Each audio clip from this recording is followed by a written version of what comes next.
এবার নেইমার ঝলকের অপেক্ষায় বিশ্ব। গ্রুপ চ্যাম্পিয়ন হয়ে নকআউটে যাওয়ার মিশনে নামছে ব্রাজিল। স্কটল্যান্ড ম্যাচে পারফরমেন্স দেখতে মুখিয়ে সমর্থকরা।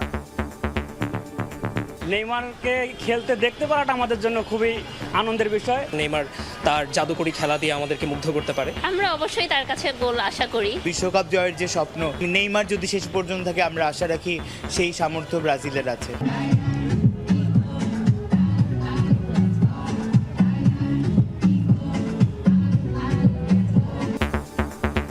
ফুটবল মহানায়কের জন্মদিনে দেশের বিভিন্ন স্থানে ভক্তদের উন্মাদনা। মেসির হাতে দ্বিতীয় শিরোপা দেখার স্বপ্ন। লিও মেসি একটা হৃদয় স্পন্দন, তার জন্য অনেক অনেক আয়োজন। আমরা এবার চতুর্থ বিশ্বকাপ জিতবো, এটাই হবে তার জন্মদিনের সব থেকে বড় গিফট। মেসি যেন আগের মতোই অনেক ভালো কিছু করে। ফার্স্ট ম্যাচ যেমন অনেক ভালো হয়েছে, লাস্ট ম্যাচটাও ইভেন ফাইনালটা অনেক ভালো হবে। দেখছিলেন প্রধান শিরোনাম। রাত 11টার সময় সঙ্গে আছি আমি সাইফুল রুদ্র। এবার অন্যান্য শীর্ষ সংবাদ।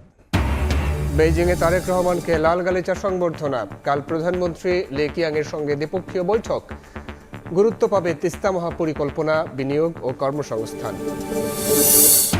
বাড়ছে ডেঙ্গুতে মৃত্যু ও আক্রান্ত। মোকাবিলায় এডিসের লার্ভার খোঁজে টাস্কফোর্স। গুলশানে অভিযানে রেস্তোরাঁকে জরিমানা। ম্যানেজারকে 2 মাসের জেল। কীটনাশক বিতরণ। দিনাজপুর দিয়ে 4 জনকে পুশিন। নওগাঁয় শিশু সহ 9 জনকে ঠেলে পাঠানোর চেষ্টা রুখে দিল বিজিবি। দেশের সব সীমান্তে বাড়তি নজরদারি, পাহারায় গ্রামবাসীও। গাইবান্ধায় শিশুকে ধর্ষণের চেষ্টা রেস্তোরাঁ ম্যানেজারের। অভিযুক্তকে ধরে পুলিশে দিল বিক্ষুব্ধ জনতা। ব্যবসা প্রতিষ্ঠানে আগুন। এবং ফুলে ফেপে উঠছে নদ নদী। বর্ষার শুরুতে ভারী বৃষ্টি ও উজানের ঢলে বন্যার শঙ্কা। ডুবতে পারে রংপুর, ময়মনসিংহ ও সিলেটের বিস্তীর্ণ এলাকা। মোকাবেলায় প্রস্তুতি জোরদার।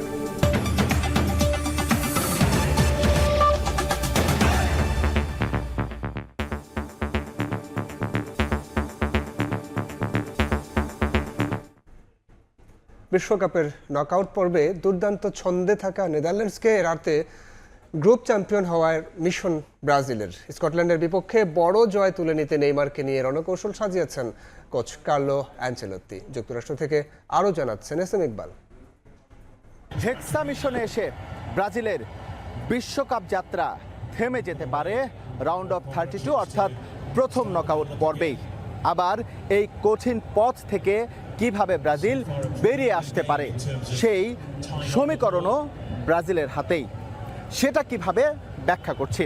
এবারের বিশ্বকাপে অন্যতম শক্তিশালী পারফরমেন্স দেখিয়েছে নেদারল্যান্ডস। যদিও প্রথম ম্যাচে জাপানের সঙ্গে 2-2 গোলে ড্র করে তাদের শুরু হয়েছে, তবে পরের ম্যাচে সুইডেনকে রীতিমতো বিধ্বস্ত করে জানান দিয়েছে কেন তাদের এবারের বিশ্বকাপে মোস্ট ফেভারিটের তালিকায় রাখা হয়েছে। বিশ্বকাপের ফিক্সচার যেটা বলছে, ব্রাজিল রয়েছে সি গ্রুপে। সি গ্রুপের সঙ্গে ক্ল্যাশ হবে গ্রুপ এফ এর, যে গ্রুপে অবস্থান করছে নেদারল্যান্ডস। সেক্ষেত্রে ব্রাজিল যদি নেদারল্যান্ডসকে অ্যাভয়েড করতে চায় তাহলে অবশ্যই তাদের সি গ্রুপের চ্যাম্পিয়ন হতে হবে। যদিও এই ম্যাচ শুরুর আগে ব্রাজিল এখনও গ্রুপের শীর্ষ পর্যায়ে রয়েছে, তবে সেটা উলট পালট হয়ে যেতে পারে তাদের গ্রুপ পর্বের শেষ ম্যাচের পর। শেষ ম্যাচে মরক্কোর সামনে একটা সুযোগ রয়েছে হাইতিকে বড় ব্যবধানে হারিয়ে গ্রুপে যে তারা গোল ব্যবধানে 2 নম্বরে রয়েছে সেটা এগিয়ে নেওয়া, অর্থাৎ শীর্ষে চলে যাওয়া। পক্ষান্তরে ব্রাজিলের সামনে কঠিন চ্যালেঞ্জ স্কটল্যান্ডকে সামলানো, কেননা স্কটল্যান্ডেরও সুযোগ রয়েছে গ্রুপ রানার্স আপ হওয়ার বা গ্রুপের 3য় স্থানে থেকে বিশ্বকাপের পরের পর্বে যাওয়ার। সুতরাং সেই সুযোগটা তারা নেওয়ার জন্য সর্বোচ্চটা দিয়েই চেষ্টা করবে। যদিও বিশ্বকাপের ইতিহাস বলে বিশ্বকাপে স্কটল্যান্ড কখনোই ব্রাজিলকে হারাতে পারেনি। ব্রাজিলের সামনে হচ্ছে আসলে ইকুয়েশনটা একেবারে পরিষ্কার। সি গ্রুপের চ্যাম্পিয়ন হলে তারা রাউন্ড অফ 32-তে গিয়ে পাবে এফ গ্রুপের রানার্স আপ দলকে। সেক্ষেত্রে এফ গ্রুপের রানার্স আপ দলও যে একেবারে ফেলে দেওয়ার পাত্র তা কিন্তু নয়। এফ গ্রুপের রানার্স আপ হিসেবে আসতে পারে জাপান, যে জাপান প্রথম ম্যাচে নেদারল্যান্ডসকে 2-2 গোলে রুখে দিয়েছে। এস এম ইকবাল, সময় সংবাদ, যুক্তরাষ্ট্র। এবার অন্য প্রসঙ্গ। রাষ্ট্রীয় সফরে চীনের বেইজিং পৌঁছেছেন প্রধানমন্ত্রী তারেক রহমান। সেখানে প্রধানমন্ত্রীকে লাল গালিচা সংবর্ধনা ও গার্ড অব অনারের সম্মান জানানো হয়। এর আগে সকালে ওয়ার্ল্ড ইকোনমিক ফোরামের বার্ষিক সম্মেলনে যোগ দেন সরকার প্রধান। বৃহস্পতিবার চীনা প্রধানমন্ত্রী লিং কিয়াং এবং শুক্রবার প্রেসিডেন্ট শি জিনপিং এর সঙ্গে বৈঠক অনুষ্ঠিত হবার কথা রয়েছে। বেজিং থেকে আরও জানাচ্ছেন আহমেদ সালেহিন। রাষ্ট্রীয় সফরে চীনে গিয়ে দালিয়ান প্রদেশে ওয়ার্ল্ড ইকোনমিক ফোরামের সম্মেলন শেষে প্রধানমন্ত্রী তারেক রহমান এখন বেইজিংয়ে। দালিয়ান থেকে বুলেট ট্রেনে যাত্রা করে স্থানীয় সময় বিকেল 5:30 বেইজিং পৌঁছান সরকার প্রধান। এ সময় স্টেশনের প্ল্যাটফর্মেই তাকে অভ্যর্থনা জানানো হয়, দেয়া হয় লাল গালিচা সংবর্ধনা, ছিল গার্ড অফ অনারও। বৃহস্পতিবার চীনা বিভিন্ন ব্যবসায়ী প্রতিষ্ঠানের প্রধানের সঙ্গে বৈঠক করবেন প্রধানমন্ত্রী। যোগ দেবেন বাংলাদেশ বিনিয়োগ উন্নয়ন কর্তৃপক্ষ এবং বাংলাদেশ দূতাবাস আয়োজিত বাংলাদেশ ইনভেস্টমেন্ট ফোরামের আলোচনায়।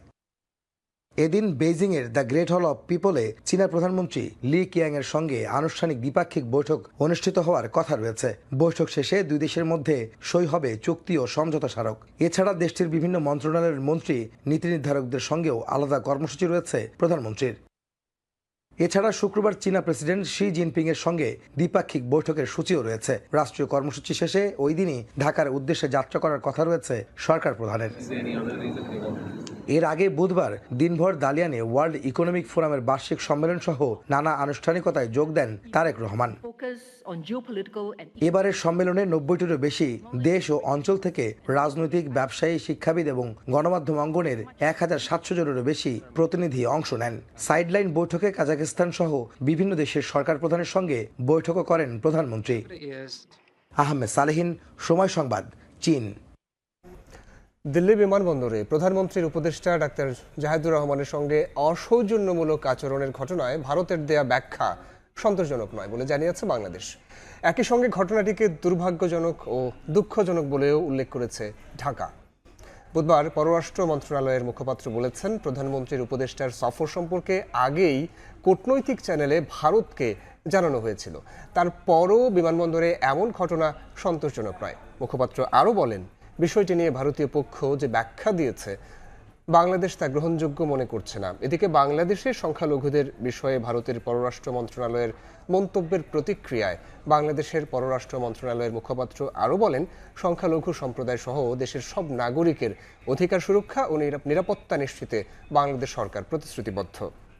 আন্তর্জাতিক অপরাধ ট্রাইব্যুনাল আইনের বৈধতা চ্যালেঞ্জ করে হাইকোর্টে রিট দায়ের করেছেন সুপ্রিম কোর্টের জ্যেষ্ঠ আইনজীবী মহসিন রশিদ। রিট আবেদনে আইনটিকে অবৈধ দাবি করে ট্রাইব্যুনালকে বিচারিক হত্যার হাতিয়ার হিসেবে বর্ণনা করা হয়েছে। আবেদনে আরও বলা হয়, 1971 সালে মুক্তিযুদ্ধ চলাকালীন মানবতাবিরোধী অপরাধ ও গণহত্যার দায়ে পাকিস্তানি সামরিক বাহিনীর সদস্যদের বিচারের জন্য বিশেষভাবে এই আইনটি তৈরি করা হয়েছিল।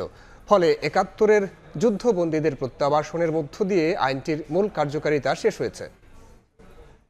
প্রধানমন্ত্রীর চীন সফরের মাধ্যমে বাণিজ্য ঘাটতি কমিয়ে আনা সম্ভব হবে বলে আশা করেছেন প্রধানমন্ত্রীর রাজনৈতিক উপদেষ্টা ও বিএনপির সিনিয়র যুগ্ম মহাসচিব রুহুল কবির রিজভী। নয়াপল্টনে দলের কেন্দ্রীয় কার্যালয়ে ব্রিফিংয়ে এই আশাবাদ জানান তিনি। রুহুল কবির রিজভী বলেন, এই সফরে বিনিয়োগ বৃদ্ধির পাশাপাশি অর্থনৈতিক সহযোগিতা জোরদারে যুগোপযোগী পদক্ষেপ নেবেন প্রধানমন্ত্রী। একটি গোষ্ঠী দেশকে অস্থিতিশীল করতে চায় জানিয়ে তিনি বলেন, দেশবিরোধী কোনো কর্মকাণ্ড মেনে নেওয়া হবে না। বিরোধী দলের সমালোচনা করে প্রধানমন্ত্রীর উপদেষ্টা বলেন, নতুন করে ফ্যাসিবাদ তৈরি হচ্ছে বলে প্রায় অভিযোগের বান ছড়া হচ্ছে, অথচ তাদের কর্মকাণ্ডেই ফ্যাসিবাদী মানসিকতার প্রতিফলন দেখা যাচ্ছে।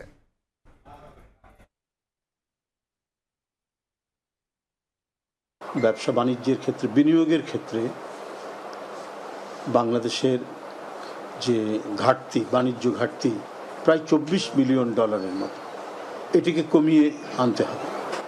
সে ব্যাপারে দেশের জনগণ প্রত্যাশা করে দেশের প্রধানমন্ত্রী এ বিষয়ে যুগোপযোগী এবং কার্যকর পদক্ষেপ গ্রহণ করবে। দেশের প্রধানমন্ত্রী সততৎপর যে আমরা যদি আমাদের বাণিজ্য ঘাটতি কমিয়ে নিয়ে আসতে পারি, তাহলে আমরা এদেশের শিল্পায়ন এবং অন্যান্য ব্যবসা বাণিজ্যের ক্ষেত্রে আমাদের একটি যুগান্তকারী অবস্থায় এসে উপনীত হতে পারবে। ধর্ম, বর্ণ ভেদাভেদ ভুলে বাংলাদেশি পরিচয় ধারণ করে দেশকে এগিয়ে নেওয়ার আহ্বান জানিয়েছেন জাতীয় সংসদের deputy speaker barrister Kaiser Kamal. রাজধানীর উত্তরার ডন বস্কো মিশন স্কুল পরিদর্শন শেষে কথা বলেন তিনি। নৈতিকতার শিক্ষা দেয়াই স্কুলগুলোর সবচেয়ে বড় দায়িত্ব হওয়া উচিত বলে মত দিয়েছেন ডেপুটি স্পিকার। এ সময় শিক্ষা ক্ষেত্রে সরকারের ভূমিকার প্রশংসা করেন শিক্ষকরা। সকলেই আমরা বাংলাদেশী। অতএব বাংলাদেশী হিসাবে আমাদের সমাজকে গড়ে তুলতে হবে, বাংলাদেশী হিসাবে আমাদের ভবিষ্যৎ প্রজন্মকে গড়ে তুলতে হবে, বাংলাদেশী হিসাবে আমাদের কৃষ্টি কালচারকে তুলে ধরতে হবে। ব্যবসার লাইসেন্স প্রক্রিয়ার দীর্ঘসূত্রিতা কমিয়ে 14 দিনের মধ্যে সেবা দেওয়ার উদ্যোগ নেওয়া হবে বলে জানিয়েছেন বাণিজ্যমন্ত্রী খন্দকার আব্দুল মুক্তাদির। দুপুরে রাজধানীর ইকোনমিক রিপোর্টার্স ফোরামে এসএমই খাতের প্রত্যাশা ও প্রাপ্তি শীর্ষক কর্মশালায় বাণিজ্যমন্ত্রী বলেন, এসএমই খাতে 5 লাখ কর্মসংস্থান সৃষ্টির লক্ষ্য রয়েছে সরকারের। এ খাতে গতি আনতে আগামীতে নতুন আরও কয়েকটি বেসিক শিল্প পার্ক করার পরিকল্পনা রয়েছে সরকারের। একটা কোম্পানি তার ব্যবসা শুরুর জন্য তার মেশিনপত্র আমদানির পর্যায়ে যেতে এইটুক লাইসেন্স দেওয়ার জন্য সময়টা 355 দিন থেকে আমরা ইনশাল্লাহ 14 দিনে নামিয়ে নিয়ে আসবো। আর বাদ বাকি লাইসেন্সগুলি তার হয়তো পেতে সময় লাগবে, যেমন ফায়ার লাইসেন্স ইত্যাদি, কিন্তু সেগুলির জন্য ভোগান্তি ব্যতি রেখে একটা স্ট্রাকচার্ড ওয়েতে সে পায়, বিভিন্ন দরজায় তার যাওয়া না লাগে, তার বেশিরভাগ ইন্টারাকশন অনলাইনে হয়, এটা আগামী দিনে আমরা নিশ্চিত করব। কোনো প্রতিষ্ঠানে নকল পাওয়া গেলে সেই প্রতিষ্ঠানের প্রধানকে আইনের আওতায় আনা হবে বলে জানিয়েছেন শিক্ষামন্ত্রী আনম এহসানুল হক মিলন। প্রশ্ন ফাঁসে জড়িত কাউকেই ছাড় দেওয়া হবে না বলেও কঠোর হুঁশিয়ারি দেন তিনি। সকালে আজিমপুর গার্লস স্কুল অ্যান্ড কলেজে ঢাকা, ময়মনসিংহ মাদ্রাসা ও কারিগরি শিক্ষা বোর্ডের কেন্দ্রীয় সচিবদের সঙ্গে মত বিনিময় সভায় মন্ত্রী আরও জানান, নকলের সহযোগীদের ধরতে সাইবার আইনে পরিবর্তন আনা হচ্ছে। শিক্ষা ব্যবস্থা ধ্বংস করতে 10 বছর ধরে ষড়যন্ত্র চলছে বলেও মন্তব্য করেন তিনি। এছাড়া 2027 সালে কারিকুলাম পরিমার্জন এবং 2028 সালে পরিবর্তনের কথাও জানান শিক্ষামন্ত্রী।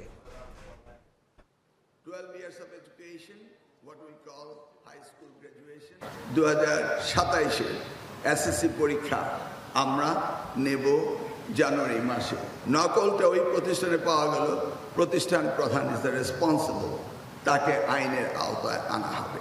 আমাদের প্রতিষ্ঠান প্রধানকে জোর করে তাকে আটকে রেখে সেখানে কিছু করা, সেগুলিও আইনের আওতায় আনা হয়েছে। মনে করবেন না যে আপনাকে ফোর্স করবে আর তিনি বাইরে চলে যাবেন, তা নয়। সাইবার আইন পরিবর্তন হচ্ছে, সাইবার অ্যাক্ট পরিবর্তন হচ্ছে, যেন এই সমস্ত সহযোগীরা পার না পেয়ে যায়। জামায়াতপন্থী 18 আইন কর্মকর্তার পদত্যাগ রাজনৈতিক স্ট্যান্ডবাজি বলে আখ্যা দিয়েছে বিএনপি। সকালে হাইকোর্টে সাংবাদিকদের এ কথা বলেন দলটির আইন সম্পাদক আইনজীবী বদরুদ্দোজা বাদল। 4 মাস পদে থেকে তারা সরকারের বিরুদ্ধে কাজ করেছিল কিনা তা খতিয়ে দেখার আহ্বান জানান তিনি। ওনাদের এই বক্তব্যটা টোটালি পলিটিক্যাল স্ট্যান্ডবাজি, রাজনৈতিকভাবে প্রভাবিত, যেটা আমরা প্রত্যাশা করিনি তাদের কাছ থেকে। আর ওনারা পদত্যাগ কাজ করলেন। এখন আমি অ্যাটর্নি জেনারেল অফিসে অ্যাটর্নি জেনারেল সাহেবকে আপনাদের মাধ্যমে বলতে চাই যে এই 4 মাস যে ওনারা কাজ করলেন, এরা সরকারের পক্ষে কাজ করেছে নাকি সরকারের বিপক্ষে স্যাবোটেজ করেছে? এই 4 মাসের যে যতগুলো ফাইল ছিল সবগুলো ফাইল যেন ওরা একটু খোঁজখবর নিয়ে দেখে। এবার দিনাজপুরে 4 জনকে পুশিং করেছে বিএসএফ। তাদের বাড়ি নড়াইলে, স্থানীয় ইউপি কার্যালয়ে রাখা হয়েছে তাদের। এদিকে নওগাঁয় 9 জনকে ঠেলে পাঠানোর চেষ্টা রুখে দিয়েছে বিজিবি। অবস্থান করছে সীমান্তের শূন্য রেখায়, পাহারা দিচ্ছেন স্থানীয়রাও।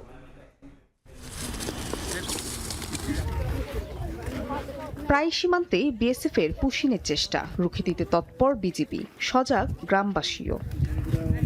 বুধবার সকালে দিনাজপুরের বনতারা সীমান্ত দিয়ে 4 জনকে পুশিন করে বিএসএফ। তাদের আটক করে শঙ্করপুর ইউনিয়ন পরিষদ কার্যালয়ে নিয়ে যান স্থানীয়রা। পরে হেফাজতে নিয়ে জিজ্ঞাসাবাদ করে পুলিশ ও বিজিবি। 4 জনের গ্রামের বাড়ি নড়াইলে। তাদেরকে নাকি বনতারা গিলা বাড়ি দিয়ে তাদেরকে পুশ করে দিয়েছে আমাদের বাংলাদেশে। গ্রামবাসীও লিখছে, ডাকি আমাকে ফোন দিচ্ছে, ফোন দেওয়ার পরে আমরা ওখানে পাইছি ওনাকে। এদিন ভোরে নওগাঁর সাপাহারের পাতারি সীমান্ত দিয়ে 9 জনকে পুশিনের চেষ্টা করে বিএসএফ, তবে তা আটকে দেয় বিজিবি। এরপর থেকে শূন্যরেখায় অবস্থান করছে 3 শিশু, 3 নারী ও 3 পুরুষ। অন্যায়ভাবে বিএসএফ আমাদের বাংলাদেশে পুশিং করে লোকজন ঠেলে দেওয়ার চেষ্টা করছে। এটা আমরা সাধারণ জনগণ, এটা আমরা মেনে নিবই না। দেশ রক্ষা করার জন্য আমরা সবাই প্রস্তুত আছি এবং বিজিবির সাথে আমরা কথা বলেছি, এ বিষয়ে তারা কোনো নাকচ করে দিচ্ছে। বাংলাদেশের যশোহর বাড়ি এরকম কথাবার্তা বলতেছে আর কি। দেশের সব সীমান্তেও নজরদারি বাড়িয়েছে বিজিবি। দিনরাত পাহারায় রয়েছেন গ্রামবাসীও। ফাহরিয়া ফারজানা, সময় সংবাদ। পুশিনের ঘটনায় সরকার নিশ্চুপ উল্লেখ করে এনসিপির মুখ্য সমন্বয়ক নাসিরউদ্দিন পাটোয়ারি বলেছেন, বিএসএফ শূন্য রেখায় মানুষ ঠেলে পাঠালেও এখন পর্যন্ত সীমান্ত পরিদর্শন করেননি স্বরাষ্ট্রমন্ত্রী। বুধবার রাজধানীতে এক গোলটেবিল বৈঠকে এসব কথা বলেন তিনি। সীমান্তে ভারতের কর্মকাণ্ডের বিষয়টি আন্তর্জাতিক মহলের কাছে তুলে ধরার আহ্বান জানান নাসিরউদ্দিন পাটোয়ারি।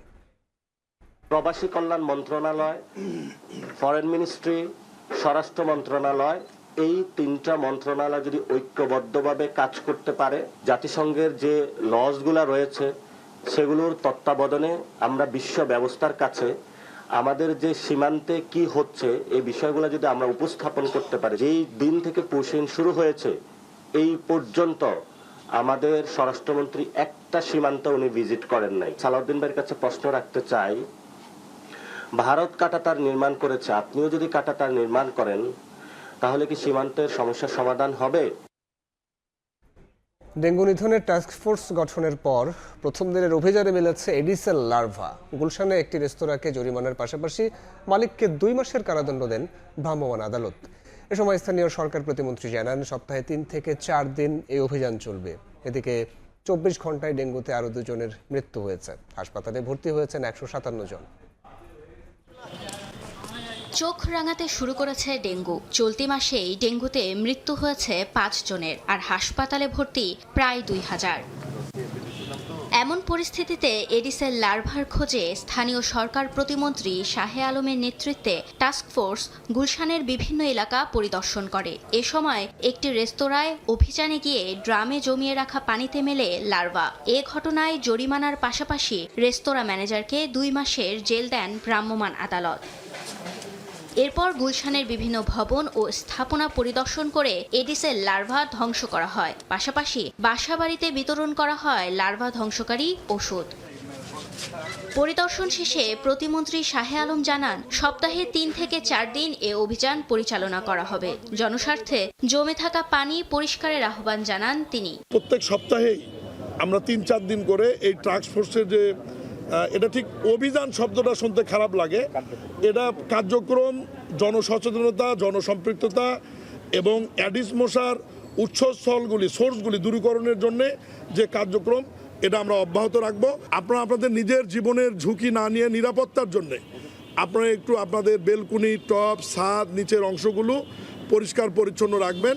অনেক ভবনে প্রবেশ করতে বাধার মুখে পড়ায় মশক নিধন কার্যক্রম ব্যাহত হচ্ছে বলে জানান ঢাকা উত্তর সিটির কর্মকর্তারা। এই জরিমানার উদ্দেশ্য হচ্ছে নাগরিকদেরকে সচেতন করা এবং নাগরিকদেরকে সম্পৃক্ত করা। আসলে মাঠ পর্যায়ে আমরা সহযোগিতা একটু পেলো বিভিন্ন হাইরাইজ বিল্ডিং গুলাতে, বিশেষ করে যেখানে হাইরাইজ সেখানে আমরা ঢুকতে অসুবিধা হয়, আমাদের ঢুকতে দেয় না। হ্যাঁ, আমরা আইডি কার্ড দেখিয়েও ঢুকতে পারি না। ফুলের টব, পুরানো টায়ার, পরিত্যক্ত পাত্রে জমে থাকা পানি নিয়মিত পরিষ্কার করার আহ্বান জানায় টাস্কফোর্স। ফারিয়া ফারুকি, সময় সংবাদ, ঢাকা। 24 ঘন্টায় হাম উপসর্গে আরও 3 জনের মৃত্যু হয়েছে।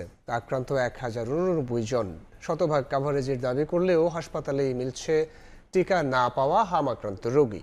এক্ষেত্রে যেমন অভিভাবকদের উদাসীনতা আছে, তেমনি আছে প্রচারণার ঘাটতিও। বাড়ি বাড়ি গিয়ে সব শিশুকে টিকার আওতায় আনার তাগিদ দিয়েছেন জনস্বাস্থ্য বিশেষজ্ঞরা। দেশে হাম সংক্রমণের 3 মাস পার হলেও বন্ধ হচ্ছে না প্রাণহানি। প্রতিদিন আক্রান্ত হচ্ছেন 1000-এর বেশি মানুষ। হাসপাতালে রোগীর চাপ কিছুটা কমলেও এখনো ফাঁকা নেই হাম ওয়ার্ডের কোনো শয্যা। প্রতিদিনই দেশের বিভিন্ন জায়গা থেকে রোগী আসছেন রাজধানীতে। মাস পেরিয়েছে জরুরি টিকাদান কর্মসূচিরও। স্বাস্থ্য অধিদপ্তরের তথ্যে 100%-এর বেশি টিকা কাভারেজের দাবি করা হলেও হাসপাতালেই মিলছে টিকা না পাওয়া রোগী। টিকা দেয় না, শেষ যে আর ছিল দেয় নেই। অসুস্থর মধ্যে হামের টিকা দেওয়া যাইব না। আগস্ট মাসে একটা টিকা পাবে আর কি, এখন তো আর হয় নাই, কিন্তু এখন মনে হইতেছে আগস্ট মাসটা পাবে না, কারণ ও তো কন্ডিশন ভালো না এখনো। আর হামের টিকা যখন ক্যাম্পিং হয়েছে তখন ও পায় নাই, কারণ ওর বয়স তখন হয় না। আমরা শুনছিলাম 10 মাস থেকে হামের টিকা দেয়, এই জন্য আর দেয়নি। ঠান্ডা আস্তে আস্তে বাড়ছে, বাড়ার পরে কাশিটা অতিরিক্ত হওয়ার পর এখন কাশির ওষুধ খাওয়ানোর পর আমরা সাধারণত ফার্মেসি থেকে ওষুধ খাওয়াইছিলাম, কমেনি। জনস্বাস্থ্য বিশেষজ্ঞরা বলছেন জরুরি অবস্থায় টিকা দেয়াই সম্পূর্ণ কাভারেজ সম্ভব হয়নি, তাই এখন বাড়ি বাড়ি গিয়ে বাদ পড়াদের দ্রুত টিকার আওতায় আনতে হবে। সরকার বলছে যে এটা আউটব্রেক অর্থাৎ প্রাদুর্ভাব। আউটব্রেক যদি হয় তাহলে কিন্তু আউটব্রেক রেসপন্স থাকতে হবে। টিকার কাজ হচ্ছে, তাও কিন্তু যেভাবে গুছিয়ে করা হয় অন্যান্য বছর সেটা কিন্তু এবার করা যায়নি প্রথম দিকে। কিন্তু এখন তো টিকার বাকি কাজগুলো গুছিয়ে করতে হবে, না হলে তো আমরা টিকার ফলাফলটা পাচ্ছি না। টিকার পাশাপাশি 5 বছর পর্যন্ত সব শিশুকে ভিটামিন এ ক্যাপসুল খাওয়ানোর পরামর্শ বিশেষজ্ঞদের। আগামী 28 জুন দেশব্যাপী পালিত হবে ভিটামিন এ ক্যাপসুল ক্যাম্পেইন। মনির হোসাইন, সময় সংবাদ, ঢাকা। তার পানি ওঠানামা করায় বিভিন্ন পয়েন্টে দেখা দিয়েছে তীব্র ভাঙন। দুদিনে রংপুরে বিলীন হয়েছে প্রায় 30 মিটার বাঁধ। পানি নিয়ন্ত্রণে খুলে দেওয়া হয়েছে ব্যারাজের 44টি গেট। এদিকে গাইবান্ধায় বাড়তে শুরু করেছে ব্রহ্মপুত্র ও ঘাঘট নদীর পানি। ওঠানামা করছে তিস্তা নদীর পানি, কোথাও কোথাও দেখা দিয়েছে ভাঙনও। বুধবার সকালে লালমনিরহাটের ডালিয়া পয়েন্টে বিপদসীমার 13 সেন্টিমিটার নিচ দিয়ে প্রবাহিত হচ্ছিল পানি, যা দুপুর 12টায় নেমে যায় 15 সেন্টিমিটারে। তবে মহিপুরে দ্বিতীয় তিস্তা সেতুর পশ্চিম রক্ষা বাঁধে নতুন করে ভাঙন দেখা দিয়েছে। 2 দিনে নদীগর্ভে বিলীন হয়েছে প্রায় 30 মিটার বাঁধ। কার্যকর হয়নি এলজিডির বাঁশের স্পারও। এই বাঁধটা যদি মেনটেনেন্স করতো ঠিক মতন, যখন এটা হয়েছে তখন অনেক ব্লক ছিল, এগুলো ক্রমান্বয়ে নিচে চলে গেছে। জিও ব্যাগ দিয়ে যদি এই কাজটা করা যেত, রাউন্ডে করা যেত, মানে রাস্তার মুখটা বাঁধা যেত, তাহলে হয়তো ভাঙতো না। এখানে তো 15-20 লাখ টাকা হলে তো এখানে আপনার জিও ব্যাগ ফেলালে যেটা রক্ষা পাবে। এদিকে পানি নিয়ন্ত্রণে ব্যারেজের 44টি গেট খুলে দিয়েছে তিস্তা কর্তৃপক্ষ। রিভারের যে ফ্লো সিস্টেম আমরা দেখলাম, ওই দিক থেকে আসলে একটা টার্নিং করে এখানে এসে হিট করতেছে। তো সে কারণে এই বাঁশের এই জিনিসটা কিছুটা প্রোটেকশন দিয়েছে, কিন্তু উইদিন 1 উইক আর 2 উইক্সের মধ্যে আমি বুয়েটের প্রফেসর সাথে টিম সহ আবার এগিয়ে আসবো। গাইবান্ধায় গত 4 দিনে বেড়েছে ব্রহ্মপুত্র ও ঘাঘট নদীর পানি। 12 ঘন্টার ব্যবধানে ব্রহ্মপুত্রের পানি 22 সেন্টিমিটার বেড়ে বিপদসীমার 143 সেন্টিমিটার ও ঘাঘটের পানি 13 সেন্টিমিটার বেড়ে বিপদসীমার 210 সেন্টিমিটার নিচ দিয়ে প্রবাহিত হচ্ছে। তীরবর্তী এলাকায় দেখা দিয়েছে ভাঙন। পানি বাড়াতে আমাদের এই নদী ভাঙে, গাছ গাছরা বাড়ি ঘর দিয়ে সব ডাবি যাচ্ছে। জিও ফেলানোর কথা বলে গেছে, এখন পর্যন্ত কোনো কাজ হয়নি। বৃষ্টি ও উজানের ঢলে কুড়িগ্রামে নদ নদীতে পানি বৃদ্ধি ও সাময়িক বন্যার পূর্বাভাস দিয়েছে সতর্কীকরণ কেন্দ্র। পানি আরো বাড়লে তো বাড়ি ঘর দিয়ে পানি উঠবে, তো বাচ্চা কাচ্চা আছে তাদের সমস্যা। উজানে বৃষ্টিপাত না হয় স্বাভাবিক রয়েছে সুনামগঞ্জের সুরমা নদীর পানি প্রবাহ। তানজিনা তাসনিম, সময় সংবাদ। এদিকে দেশের ভেতরে এবং উজানে ভারতের বিভিন্ন অংশে অতি ভারী বৃষ্টিতে প্লাবিত হতে পারে রংপুর, সিলেট ও ময়মনসিংহ বিভাগের বহু এলাকা। দুর্যোগ মোকাবিলায় সরকারের পাশাপাশি প্রস্তুতি নিচ্ছে বিভিন্ন স্বেচ্ছাসেবী সংগঠন। শাহিন আলমের রিপোর্ট।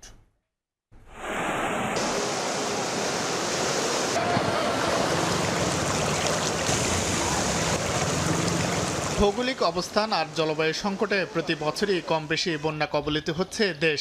কখনো কখনো ভয়াবহ মানবিক ও অর্থনৈতিক সংকটের কারণ হয়ে উঠছে এই প্রাকৃতিক বিপর্যয়। বন্যার এবছরের পূর্বাভাসও খুব একটা স্বস্তির নয়। আগামী কয়েকদিন উজানে ভারী বৃষ্টিপাতের কারণে রংপুর, সিলেট এবং ময়মনসিংহ বিভাগ সহ দেশের মধ্যাঞ্চল বন্যায় প্লাবিত হতে পারে বলে সতর্কতা দিয়েছে সংশ্লিষ্ট দফতর। বন্যা পূর্বাভাস ও সতর্কীকরণ কেন্দ্র বলছে, আবহাওয়া পরিস্থিতি বিশ্লেষণে বর্ষা মৌসুমের শুরুতেই এবার ভারী বৃষ্টির আভাস পাওয়া যাচ্ছে। এরই মধ্যে রংপুর বিভাগের তিস্তা, ধরলা এবং দুধকুমার নদীর পানি বৃদ্ধি পেয়ে সতর্ক সীমায় পৌঁছেছে। কোথাও কোথাও দেখা দিয়েছে ভাঙন। বিপদসীমার কাছাকাছি রয়েছে সিলেটের সুরমা ও কুশিয়ারা এবং ময়মনসিংহের সমস্যরীর পানি। আগামী 3 দিনে রংপুর বিভাগের তিস্তা, ধরলা, দুধকুমার অববাহিকায় লালমনিরহাট, নীলফামারী, কুড়িগ্রাম, রংপুর জেলার এবং একই সাথে সিলেট বিভাগের সুরমা ও কুশিয়ারা সংলগ্ন সিলেট ও সুনামগঞ্জ জেলার নিম্নাঞ্চলে স্বল্পমেয়াদী বন্যা পরিস্থিতি সৃষ্টির ঝুঁকি রয়েছে। এমন পরিস্থিতিতে ক্ষয়ক্ষতি মোকাবেলায় আগাম ব্যবস্থা হিসেবে সরকারের পাশাপাশি প্রস্তুত হচ্ছে রেড ক্রিসেন্টের মতো সহযোগী সংস্থাগুলো। আমরা জানি যে বাংলাদেশ রেড ক্রিসেন্টের 68টি ইউনিট আছে। প্রত্যেকটা ইউনিটকেও আমরা এই ধরনের পরিস্থিতি সম্পর্কে সজাগ রেখেছি এবং যথাসম্ভব তাদেরকে প্রস্তুতির জন্য অর্থ বরাদ্দ এবং ত্রাণ সামগ্রী যেগুলো লাগে সেগুলো তাদেরকে দেয়া হয়েছে, যাতে তারা সাথে সাথে রেসপন্ড করতে পারে। জুনের শেষ ভাগ থেকে 2 জুলাই পর্যন্ত দেশের বিভিন্ন স্থানে এবং উজান মিলিয়ে 350 থেকে 400 মিলিমিটার বৃষ্টিপাতের পূর্বাভাস রয়েছে। শাহিন আলম, সময় সংবাদ, ঢাকা। বগুড়ায় যমুনার ভাঙনে দিশেহারা তীরবর্তী হাজারো মানুষ। এরই মধ্যে নদীতে বিলীন হয়েছে বহু বসতঘর, স্থাপনা ও কয়েক হাজার বিঘা ফসলি জমি।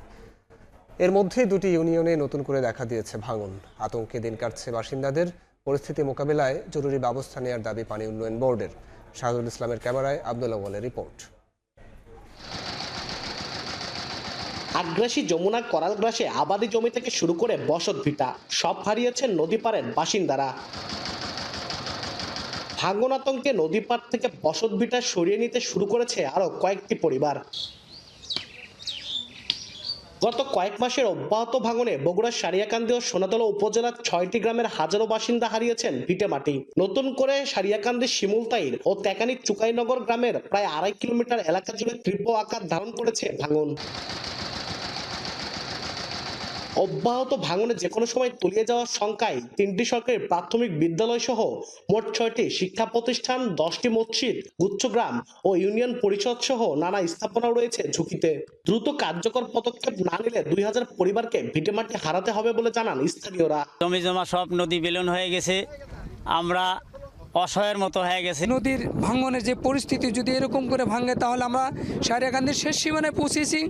আমরা তো আমাদের পিছনে আর আমাদের কোনো জায়গা নেই, নিঃস্ব ছাড়া আর কোনো উপায় নেই। নদী ভাঙন থেকে হেফাজত না করে তাহলে অনেক ক্ষতিগ্রস্তের মধ্যে অনেক লোকজন পড়ে যাবে, আমরা পড়ে যাব। এটাও এখন নদী গর্ভে তলিয়ে যাওয়ার মতোই আর কি, কারণ একদম নদীর কাছে এসে গেছে। আগের স্কুলটা নদীর ভিতরে ভেঙে গেছে, এখন এই স্কুলটাও ভেঙে যাওয়ার সম্ভাবনা আছে। আমাদের এই শেষ সম্বলটুকু রক্ষার্থে তার সরকারের যতটুকু কার্যকর উদ্যোগ নেওয়া প্রয়োজন এটা যত দ্রুত বাস্তবায়ন করা হয়। অনেক তো ভেঙেই গেছে, তো যতটুকু আছে আমরা চাই যে এটুকু আমাদের রক্ষা করার জন্য সরকার এগিয়ে আসুক। তেকানির চুকাইনগর এলাকায় 132 মিটার অংশে জিওব্যাগ ফেলে ভাঙন প্রতিরোধে কাজ শুরু হয়েছে। অন্যদিকে শিমুলতাইর এলাকায় প্রায় 2 কিলোমিটার ভাঙন ঠেকাতে 16 কোটি টাকার একটি প্রকল্প প্রস্তাবনা পাঠানো হয়েছে। দ্রুত যাতে আমাদের টিপিপি দাখিল হয় এর জন্য মূলত কারিগরি কমিটি দ্রুত গঠন করা হয়েছে। আর এর বাইরে আমরা সেখানে কাজ করার জন্য আমরা বাজেটও চেয়েছি, ওখানে প্রায় 16 কোটি টাকা একটা আমরা অনুমোদন চেয়ে আমরা ঊর্ধ্বতন কর্তৃপক্ষের কাছে পাঠিয়েছি। ভাঙন প্রবণ শিমুলতাইর ও তেকানির চুকাইনগর ইউনিয়নে অন্তত 10,000 মানুষের বসবাস। আব্দুল আউয়াল, সময় সংবাদ, বগুড়া। বর্ষাকালে নাটোরের চলন বিলে নেই কাঙ্ক্ষিত পানির দেখা। এতে মাছের উৎপাদন কমা সহ তৈরি হয়েছে পর্যটক হারানোর আশঙ্কা। অপরিকল্পিতভাবে পুকুর কাটা সহ অবকাঠামো নির্মাণ করায় বিলে বাধাগ্রস্ত হয় পানি প্রবাহ, এমন দাবি পরিবেশবিদদের। আর হাওর ও জলাভূমি উন্নয়ন অধিদপ্তরের সমীক্ষার প্রতিবেদন পেলে চলন বিল উন্নয়নের তৎপরতা শুরু হবে বলে জানিয়েছে পানি উন্নয়ন বোর্ড। আল মামুনের পাঠানো তথ্য ও রকুনুজ্জামানের ছবিতে প্রতিবেদন। বর্ষায় বিল টইটম্বুর থাকার কথা, অথচ এই মৌসুমের ভিন্ন চিত্র। এখনও কাঙ্ক্ষিত পানির দেখা নেই চলন বিলে। নাটোরের সিংড়ার শেরকোলের এই এলাকা থেকে শুরু চলন বিল। বর্ষাকালের দ্বিতীয় সপ্তাহ শুরু হলেও এখানে নেই পানি। স্থানীয়রা জানান বিলের নিচু এলাকায় কিছুটা পানি আসলেও তা পর্যাপ্ত নয়। এতে তৈরি হয়েছে মাছের উৎপাদন কমে আসার শঙ্কা। অন্যদিকে কমছে বিলে ঘুরতে আসা মানুষের সংখ্যাও। ক্ষতিগ্রস্ত হচ্ছেন মাঝি ও জেলেরা। অন্য বছর বন্যা আসিল, আমার ইনকাম হচ্ছিল, আর এবার বন্যা নাই, আমার ইনকামও নাই। পানির যে চলাচল ছিল চলাচলটাও নাই, একটা বদ্ধ ভূমিতে পরিণত হয়েছে। অপরিকল্পিতভাবে পুকুর কাটা এবং অবকাঠামো নির্মাণের কারণে বাধাগ্রস্ত হয় পানি প্রবাহ।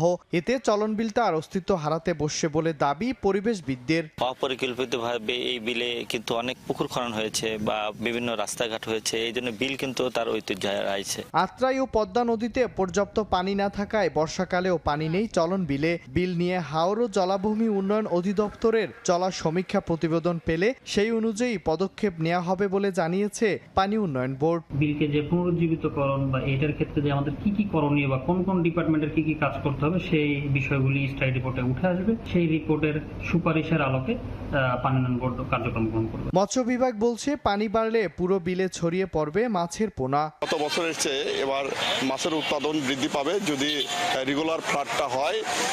আমরা আশাবাদী আশাবাদী আমাদের উৎপাদন বৃদ্ধি পাবে। পাবনা, সিরাজগঞ্জ ও নাটোর জেলায় চলন বিলের অবস্থান। সময় সংবাদ, নাটোর। শাহজালাল বিমানবন্দরের থার্ড টার্মিনাল পরিচালনা নিয়ে একের পর এক শর্তযুক্ত করছে জাপানিজ ঠিকাদার প্রতিষ্ঠান। এর ফলে ডিসেম্বর থেকে পিছিয়ে যেতে পারে উদ্বোধন। তবে বিমান প্রতিমন্ত্রী জানান, ঠিকাদার প্রতিষ্ঠানের সঙ্গে চুক্তি সই হবে জুলাইয়ে, আর নির্ধারিত সময়ে চালু হবে টার্মিনাল। আরও জানাচ্ছেন কাজল আব্দুল্লাহ। আসছে ডিসেম্বরেই শাহজালাল আন্তর্জাতিক বিমানবন্দরে থার্ড টার্মিনাল চালুর লক্ষ্যে এগিয়ে যাচ্ছে সরকার। তবে জাপানের ঠিকাদার প্রতিষ্ঠানের একের পর এক শর্তে বাড়ছে জটিলতা। আয় ভাগাভাগি নিয়ে জাপানি কনসোর্টিয়ামের সঙ্গে কয়েক দফা বৈঠক করে সরকার। এরই মধ্যে ঠিকাদার প্রতিষ্ঠানকে ব্যবসায়িক চুক্তির প্রস্তাব বা RFP দিয়েছে সিভিল এভিয়েশন। 42 দিনের মধ্যে চুক্তি সইয়ের কথা থাকলেও নতুন নতুন শর্ত দিচ্ছে জাপানি প্রতিষ্ঠান। এতে নির্ধারিত সময়ে টার্মিনাল চালু নিয়ে দেখা দিয়েছে সংশয়। যদিও বিমান প্রতিমন্ত্রী মনে করেন জুলাইয়ের মাঝামাঝি হবে চুক্তি। আমরা সিভিল এভিয়েশন চেয়ারম্যানকে অনুরোধ করেছি যে তাদের টোটাল সক্ষমতা আছে সেগুলি দিয়ে চেষ্টা করা। চুক্তি সই হলেও জটিল প্রক্রিয়ার অপেক্ষায় বিমানবন্দর কর্তৃপক্ষ। নভেম্বরের মধ্যেই অপারেশন রেডিয়েন্স অ্যান্ড এয়ারপোর্ট ট্রান্সফারের আওতায় টার্মিনাল টু টার্মিনাল স্থানান্তর করতে হবে প্রযুক্তিগত সব ফাংশন। সেপ্টেম্বরের মধ্যে অর্ডার শেষ হয়ে গেলে অক্টোবরের মধ্যে বুঝিয়ে নেবে তারা। নভেম্বর পুরো ট্রায়ালে চলবে এবং আমরা ডিসেম্বরে যাতে করতে পারি। আমরা হোপফুলি তারা এন্ড অফ নভেম্বর বুঝিয়ে নিতে পারবে। কন্ট্রাক্ট সাইনটা 42 দিন সময় দিয়ে আরপিতে দিয়েছি। থার্ড টার্মিনাল অপারেশনে এলে বছরে শাহজালাল বিমানবন্দরে যাত্রী সেবা 80 লাখ থেকে বেড়ে উন্নীত হবে প্রায় 2 কোটিতে। বাড়বে এয়ারলাইন্সের সংখ্যা, কমবে ভাড়া, পণ্য আমদানি রফতানি বেড়ে গতি আসবে রাজস্বে। তাই স্থাপনা দ্রুত কার্যকর করার পরামর্শ বিশেষজ্ঞের। টার্মিনালটা উদ্বোধন করলে, অপারেশন হলে যাত্রীরা কিছুটা সাশ্রয় বোধ করবে, তারা এখানে কমফোর্ট ফিল করবে, সেটা একটা বড় ব্যাপার। 2 নম্বর, যেখানে যেসব এয়ারলাইনগুলো আমাদেরকে সার্ভিস দেয় সেই এয়ারলাইনগুলো সার্ভিস স্ট্যান্ডার্ড আরও বাড়াতে পারবে। 3 নম্বর, নতুন নতুন আরও অনেক এয়ারলাইনকে আমরা অ্যাকোমোডেট করতে পারবো এখানে। নতুন এয়ারলাইন আসা মানে নতুন করে রেভিনিউ জেনারেশন হওয়া, নতুন করে চাকরি সংস্থান হওয়া। বিশ্বমানের সেবা দিতে অত্যাধুনিক প্রযুক্তির এই টার্মিনালে রয়েছে 115টি চেক ইন, 128টি ইমিগ্রেশন কাউন্টার, 16টি লাগেজ বেল্ট, 40,000 বর্গমিটারের বিশাল বহির্গমন লাউঞ্জ ও 1200টি গাড়ি পার্কিং অবকাঠামো। এছাড়া একসঙ্গে পার্কিং করা যাবে 34টি উড়োজাহাজ। কাজল আব্দুল্লাহ, সময় সংবাদ, ঢাকা। আমদানিকৃত কেমিক্যাল দ্রুত ছাড়ে জটিলতার পাশাপাশি নিলাম অযোগ্য পুরাতন কন্টেইনার বোঝাই কেমিক্যাল ও বিপজ্জনক পণ্যের কারণে দুর্ঘটনা ঝুঁকিতে চট্টগ্রাম বন্দর। বেশ কয়েকবার উদ্যোগ নিয়েও নানামুখী জটিলতা এসব কেমিক্যাল এবং বিপজ্জনক বস্তু যেমন নিলামে তোলা যায়নি, তেমনি ধ্বংস করা যাচ্ছে না। বন্দরের শেড ও ইয়ার্ডে পড়ে আছে এসব কেমিক্যাল ও জরাজীর্ণ কন্টেইনার। শাখাউত টিপুর ক্যামেরায় আরও জানাচ্ছেন কমল দে। সোমবার দুপুরে চট্টগ্রাম বন্দরের নিউ মুরিন কন্টেইনার টার্মিনাল NCD 4 নম্বর বার্তে রাবার গ্যান্ট্রি ক্রেনে হঠাৎ করে আগুন ধরে যায়। চট্টগ্রাম বন্দরের নিজস্ব ফায়ার সার্ভিসের পাশাপাশি নৌবাহিনীর তাৎক্ষণিক তৎপরতায় আগুন দ্রুতই নিয়ন্ত্রণে আসে। তবে তার আগে এই আগুনে ক্ষতিগ্রস্ত হয়েছে কয়েকটি কন্টেইনার পূর্ণ হয়ে যায়, অনেক ক্ষেত্রে লিকেজে, অনেক সময় এটার যে সাবস্ট্যান্সগুলো রয়েছে সাবস্ট্যান্সগুলো হয়তো বা তার যে ক্যারেক্টার যেটা থাকার কথা সেটা থাকে না। কাস্টম কমিশনারের কাছে দেওয়া চট্টগ্রাম বন্দরের এক চিঠিতে বর্তমানে শুধুমাত্র পিশেডে সর্বমোট 302 প্যাকেজ কেমিক্যাল ও বিপজ্জনক পণ্য রয়েছে বলে উল্লেখ করা হয়েছে। সেই সঙ্গে দীর্ঘদিনের পুরনো নিলাম ও ধ্বংসযোগ্য কেমিক্যাল রয়েছে 122 প্যাকেজ। এর বাইরে বিভিন্ন ইয়ার্ডে ধ্বংসের অপেক্ষায় থাকা অতি বিপজ্জনক পণ্য বোঝাই 331টি কন্টেনারের মধ্যে 42টি কন্টেনার জরাজীর্ণ অবস্থায় পড়ে আছে। যখন কাস্টম চার্জ করে আপনার কি বলে এটা ইনভেন্টরি করে, তখন দেখা যায় পণ্যের সাথে ডিক্লারেশনে মিলে নাই। সাম্প্রতিক সময়ে বিপজ্জনক কেমিক্যালগুলো ধ্বংসের জন্য তৃতীয় একটি প্রতিষ্ঠানের সঙ্গে চুক্তিবদ্ধ হওয়ার সিদ্ধান্ত নিয়েছে চট্টগ্রাম কাস্টম হাউস। মন্ত্রণালয় থেকে অনুমতি সাপেক্ষ চুক্তির পর এসব কেমিক্যাল ওই প্রতিষ্ঠানের কারখানায় ধ্বংস করা হবে। ল মিনিস্ট্রির ভেটিং হয়ে গেছে, এখন আমরা হোলসিমের সঙ্গে MOU করব। MOU করার পরে বাকি যে কার্যক্রম আছে সেটা খুব দ্রুত ইনশাআল্লাহ হয়ে যাবে। চট্টগ্রাম বন্দর দিয়ে বছরে কয়েক লাখ কোটি টাকা মূল্যের আমদানি রপ্তানি পণ্য পরিবহন হচ্ছে, আর এসব পণ্য থেকে অন্তত 80,000 কোটি টাকা রাজস্ব আদায় করে চট্টগ্রাম কাস্টম হাউস। দেশের বৃহত্তর অর্থনীতির স্বার্থে এই বন্দরকে নিরাপদ এবং ঝুঁকিমুক্ত রাখার কোনো বিকল্প নেই। চট্টগ্রাম বন্দর থেকে কমল দে, সময় সংবাদ। রাজশাহী অঞ্চলের সুস্বাদু আম দেশের গণ্ডি পেরিয়ে রফতানি হচ্ছে ইউরোপের বিভিন্ন দেশে। রফতানিকারকরা বলছেন এই অঞ্চলে প্যাকিং হাউস না থাকায় আম পাঠাতে হয় ঢাকায়। কেন্দ্রীয় প্যাকিং হাউসের ছাড়পত্র নিতে বাড়তি সময়ের কারণে নষ্ট হচ্ছে 10 থেকে 20 ভাগ আম। কৃষি বিভাগ বলছে রাজশাহীতে প্যাকিং হাউস তৈরির জন্য স্থান বাছাইয়ের কাজ চলছে। বিস্তারিত সাইফুর রহমান রকির প্রতিবেদনে। রাজশাহী, চাঁপাইনবাবগঞ্জ ও নওগাঁর বাগানগুলোতে শোভা পাচ্ছে প্যাকেটে মোড়ানো ল্যাংড়া, আম্রপালি, বাড়ি, ফজলি সহ নানা জাতের আম। চলতি মৌসুমে 3টি জেলা থেকে ফ্রান্স, যুক্তরাজ্য, ইটালিতে 85 মেট্রিক টন আম এরই মধ্যে রপ্তানি হয়েছে। বৈদেশিক বাজার আকৃষ্ট করতে তালিকায় যুক্ত হয়েছে মিয়াজাকি, কিং অফ চাকাপাত, ব্যানানা ম্যাঙ্গো, চিয়াংমাই ও রেড পলমার জাতের আম। 4 মেট্রিক টন অলরেডি আমরা এক্সপোর্ট করতে পেরেছি এই পর্যন্ত। ভালো আম হলে ভালো প্যাকিং করা লাগে, একটা লেবার সহ এটা 7 থেকে 8 টাকা পড়ে যায়। এই অঞ্চলে কোনো প্যাকিং হাউস নেই, তাই রপ্তানিকারকদের মাধ্যমে প্যাকিং এর জন্য আম পাঠাতে হয় ঢাকার শ্যামপুরে। কেন্দ্রীয় প্যাকিং হাউসের ছাড়পত্র নিতে পেরিয়ে যায় লম্বা সময়, নষ্ট হয় অন্তত 10 থেকে 20 ভাগ আম। এছাড়া অতিরিক্ত বিমান ভাড়ার কারণে আগ্রহ হারাচ্ছেন রপ্তানিকারকরা।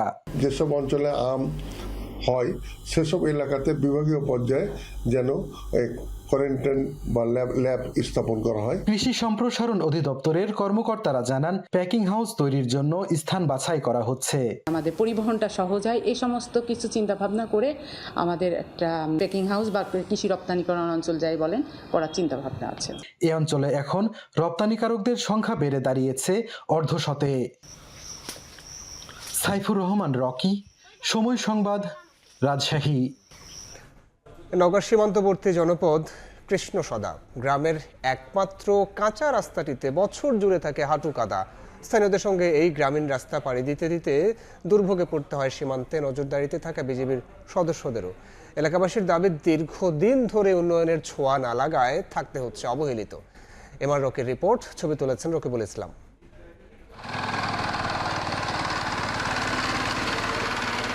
চলার পথে এক হাঁটু কাদা, যানবাহন তো দূরের কথা, পায়ে হেঁটেও চলা যেখানে দায় সেখানে ভ্যান বা মোটরসাইকেল হয়ে পড়ে বাড়তি বোঝা। নওগাঁর সীমান্ত লাগোয়া গ্রাম সাপাহারের কৃষ্ণসদার প্রধান সড়কের এই দশা। স্থানীয়রা জানান জীবনের ঝুঁকি নিয়ে গত 2 যুগ ধরে এভাবে চলাচল করছেন এই গ্রামের 3000 মানুষ। শুধু এলাকাবাসী নয়, সীমান্তে নজরদারির জন্য প্রতিনিয়ত গ্রামের 3 কিলোমিটার পথ পাড়ি দিতে হয় বিজিবি সদস্যদের। রোগীদের নিয়ে হাসপাতালে যাওয়া হয়ে পড়ে বড় চ্যালেঞ্জ। অভিযোগ দীর্ঘদিনেও এই গ্রামে লাগেনি উন্নয়নের ছোঁয়া। বাড়ি থেকে বাড়ি হয়ে রাস্তার পর যেতে পারবে না কেউ। বিয়ে দিতে গেলে বিয়ে ভেঙে যাচ্ছে, যে গ্রামে বিয়ে করতে আসবে কহেন। গাড়ি ঘোড়া কি চলছে? রোগী যদি হয়ে যায় আমাদের এই যে ছোট ছোট গাড়ি গালা নিয়ে যায়, লাসা যায় না। যদি একটা রোগী হয় তাও খাটলা ঘাড় করে আসতে হয়, না হলে টলিতে আসতে হয়। সংশ্লিষ্টরা বলছেন সড়কটি দ্রুত পাকাকরণে চলছে প্রক্রিয়া। এটা নওগাঁ জেলার গ্রামীণ অবকাঠামো উন্নয়ন প্রকল্প যেটা চালু আছে বর্তমানে, সেখানে সংশোধিত ডিপিপি প্রণয়নের কাজ চলমান আছে। ওখানে প্রস্তাবটা দেওয়া হয়েছে, সংশোধিত ডিপিপিটা অনুমোদন হয়ে গেলে রাস্তাটা পাকা হয়ে যাবে। বিএসএফ এর পুশিন চেষ্টা ঠেকাতে সীমান্ত লাগোয়া এসব গ্রামে বাড়ানো হয়েছে বিজিবির তৎপরতা। সীমান্তের সার্বিক নিরাপত্তা ব্যবস্থার জন্য অতীব গুরুত্বপূর্ণ এই সড়কটি দ্রুত সংস্কার সহ পাকা করার দাবি করছে ভুক্তভোগী এলাকাবাসী। নওগাঁর কৃষ্ণসদা গ্রাম থেকে এমআর রকি, সময় সংবাদ। জয়পুরহাটে দিন দিন জনপ্রিয় হয়ে উঠছে লতির চাষ। উৎপাদন খরচ কম এবং লাভ বেশি হওয়ায় আগ্রহ বাড়ছে কৃষকের। এখানকার উৎপাদিত লতি দেশের বিভিন্ন অঞ্চলে সরবরাহের পাশাপাশি রফতানি হচ্ছে বিদেশেও। তবে বেচা কেনার জন্য স্থায়ী হাট ও প্রসেসিং সেন্টার না থাকায় চাষিরা নানা সমস্যার মুখোমুখি হচ্ছেন। শাহিদুল ইসলাম সবুজের রিপোর্ট। অল্প খরচ কম পরিশ্রমে বেশি লাভ হওয়ায় জয়পুরহাটে দিন দিন জনপ্রিয় হয়ে উঠছে লতি চাষ। জেলার বিভিন্ন এলাকা থেকে কচুর লতি নিয়ে বর্তলির অস্থায়ী পাইকারি বাজারে বিক্রি করেন কৃষক। স্থানীয় চাহিদা মিটিয়ে বিষমুক্ত ও সুস্বাদু লতি সরবরাহ হয় ঢাকাসহ দেশের বিভিন্ন প্রান্তে। শুধু দেশেই নয়, মধ্যপ্রাচ্য ও ইউরোপের বেশ কয়েকটি দেশেও নিয়মিত রপ্তানি হচ্ছে। সম্ভাবনার পাশাপাশি রয়েছে সংকট। লতির এই অস্থায়ী বাজারে 200 থেকে 250 শ্রমিক কাজ করলেও নেই কোন অস্থায়ী পাইকারি হাট কিংবা আধুনিক প্রসেসিং সেন্টার। এতে খোলা আকাশের নিচে ঝুঁকিপূর্ণভাবে লতি বিক্রি করতে হয়। কৃষকের কাছ থেকে কচুরলতি ক্রয় করে ঢাকা শহরে বিভিন্ন বাজারে আমরা বিক্রি করি স্বল্প লাভে। কৃষক ও ব্যবসায়ীদের লতি বাজারজাতকরণ ও প্রসেসিং এর সমস্যার সমাধানে উদ্যোগ নেওয়ার আশ্বাস উপজেলা কৃষি কর্মকর্তার। আমরা উক্ত সমস্যাটা সমাধানের জন্য উপজেলা প্রশাসনের সাথে কথা বলে সমাধানের চেষ্টা চলছে। জয়পুরহাট সদর ও পাঁচবি উপজেলায় প্রায় 13,000 হেক্টর জমিতে কচুর লতির চাষাবাদ হয়। 40 থেকে 50 বছরের এই লতির বাজারে একটি স্থায়ীভাবে সরকারি বা বেসরকারিভাবে একটি বাজার গড়ে তোলা হোক। শাহিদুল ইসলাম সবুজ, সময় সংবাদ, জয়পুরহাট। বান্দরবানের নাইক্ষ্যংছড়িতে স্থলমাইন বিস্ফোরণে এক বাংলাদেশি যুবক গুরুতর আহত হয়েছেন। পুলিশ ও স্থানীয়রা জানান, বুধবার বিকেলে উপজেলার ঘুমধুমি ইউনিয়নের সীমান্ত পিলার 41 সংলগ্ন ভালুকিয়া নামক পাহাড়ি এলাকায় কলাবাগানে কাজ করছিল শফিউল। হঠাৎ সেখানে স্থলমাইন বিস্ফোরণ হয়। এ সময় তার বাম পায়ের গোড়ালি উড়ে যায়। খবর পেয়ে স্থানীয়রা তাকে উদ্ধার করে গুরুতর অবস্থায় কক্সবাজারের উখিয়ার কুতুপালং MSF হাসপাতালে পাঠায়। চলতি বছরের মে মাসে নাইক্ষ্যংছড়িতে স্থলমাইন বিস্ফোরণে 4 জন নিহত হয়েছিল।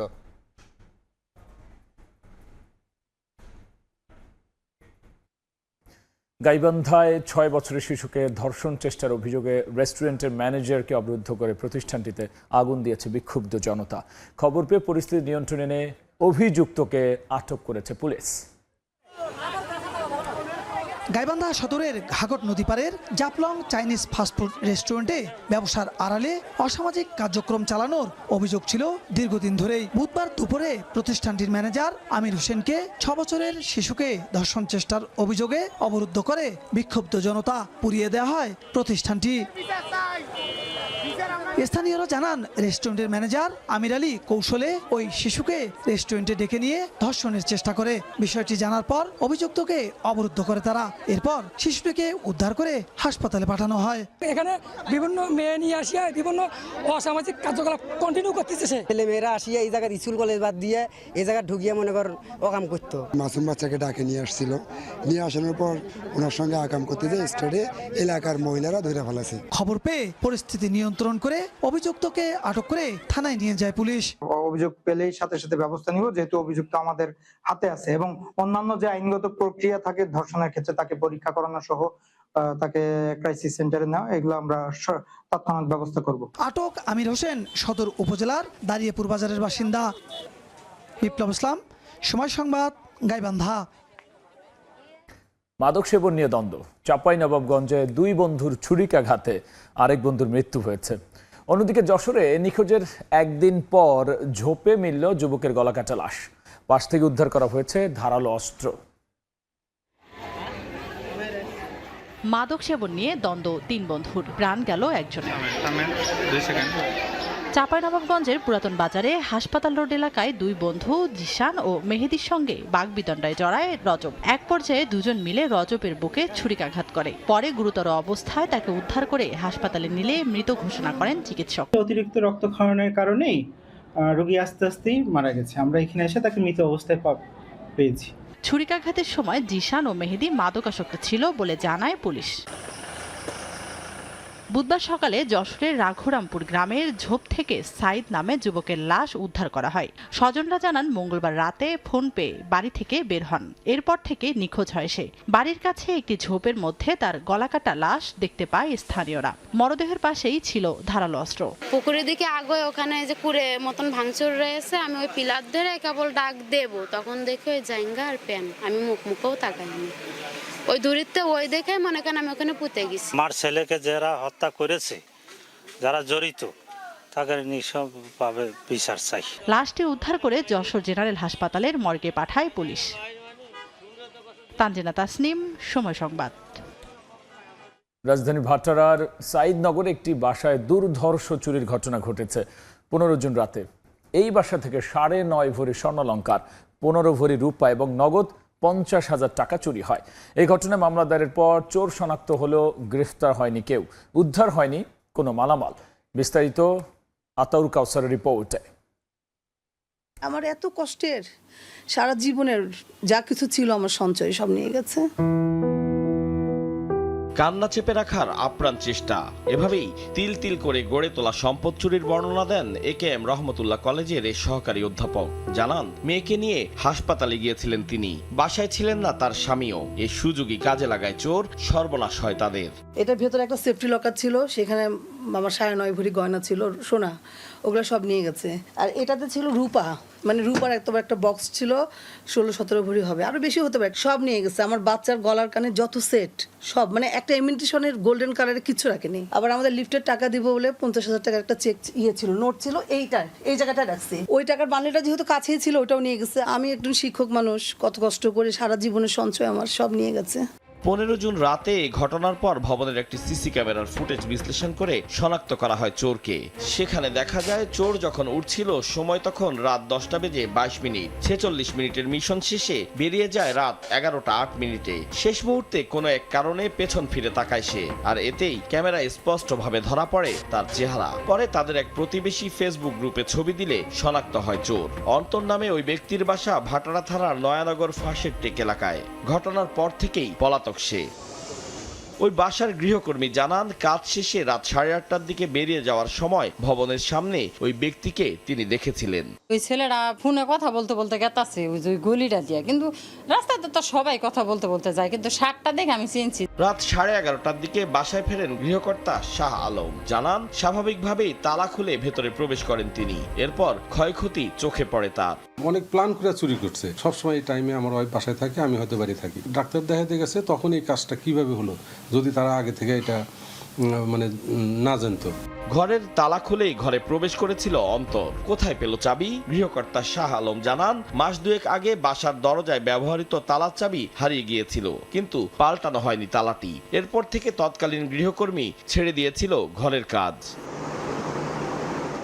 এলাকাবাসী জানান, পুরো সাইদনগরেই বেড়েছে চোরের উপদ্রব। বড় বড় ধরনের ক্রাইম হচ্ছে আর কি, ছোট থেকে শুরু করে আস্তে আস্তে বড় দিকে যাচ্ছে আর কি। পুলিশ প্রশাসনের কোনো ভূমিকা আমরা এখন দেখতেছি না। আবার রাতে কোনো টহল পুলিশ কখনো এখানে আসে না। ভাটারা থানা পুলিশ জানান, অপরাধীকে গ্রেফতারে কাজ করছেন তারা। সিসি ক্যামেরা ফুটেজ দেখে এবং আমাদের যে ম্যানুয়াল যে সোর্স আছে তাদেরকে ব্যবহার করে আমরা আশা করছি অতি শীঘ্রই আমরা চোরকে শনাক্ত করব এবং তাকে গ্রেফতার করতে সক্ষম হব এবং চোরাই যাওয়া যে মালামাল সেগুলো উদ্ধার করতে সক্ষম হব।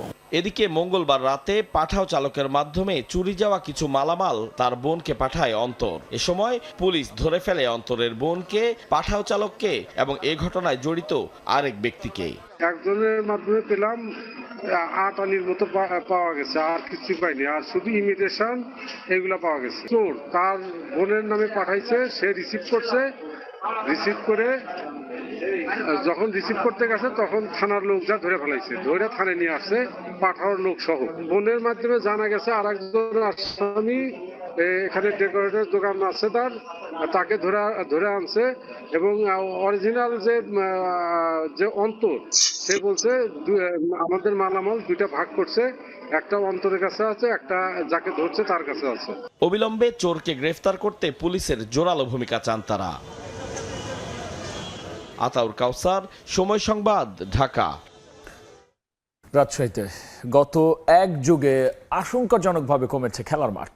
উন্মুক্ত স্থানের অভাবে খেলাধুলার সুযোগ থেকে বঞ্চিত হচ্ছে শিশু, কিশোর ও তরুণরা।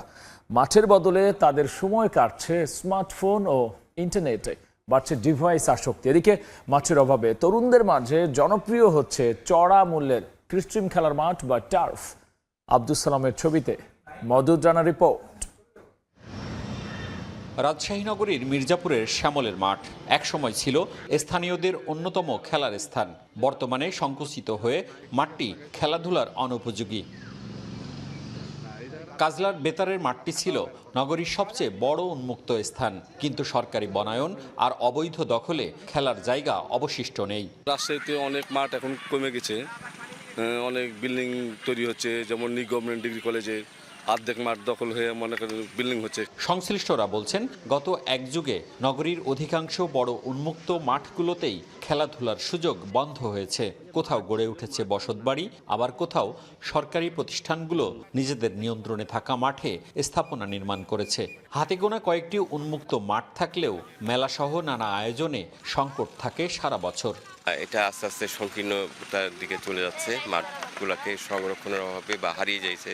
সরকারের বিভিন্ন প্রকল্প করছে এগুলো মাঠে, খেলার মাঠে। যে মাঠগুলো আছে সেই মাঠগুলো সংরক্ষণ করা এবং খেলাধুলার ক্ষেত্রে কোনো প্রতিবন্ধকতা সৃষ্টি না করা। মাঠের সংকটের কারণে তরুণ ক্রীড়াপ্রেমীদের মধ্যে এখন কৃত্রিম মাঠ বা টার্ফের জনপ্রিয়তা বাড়ছে।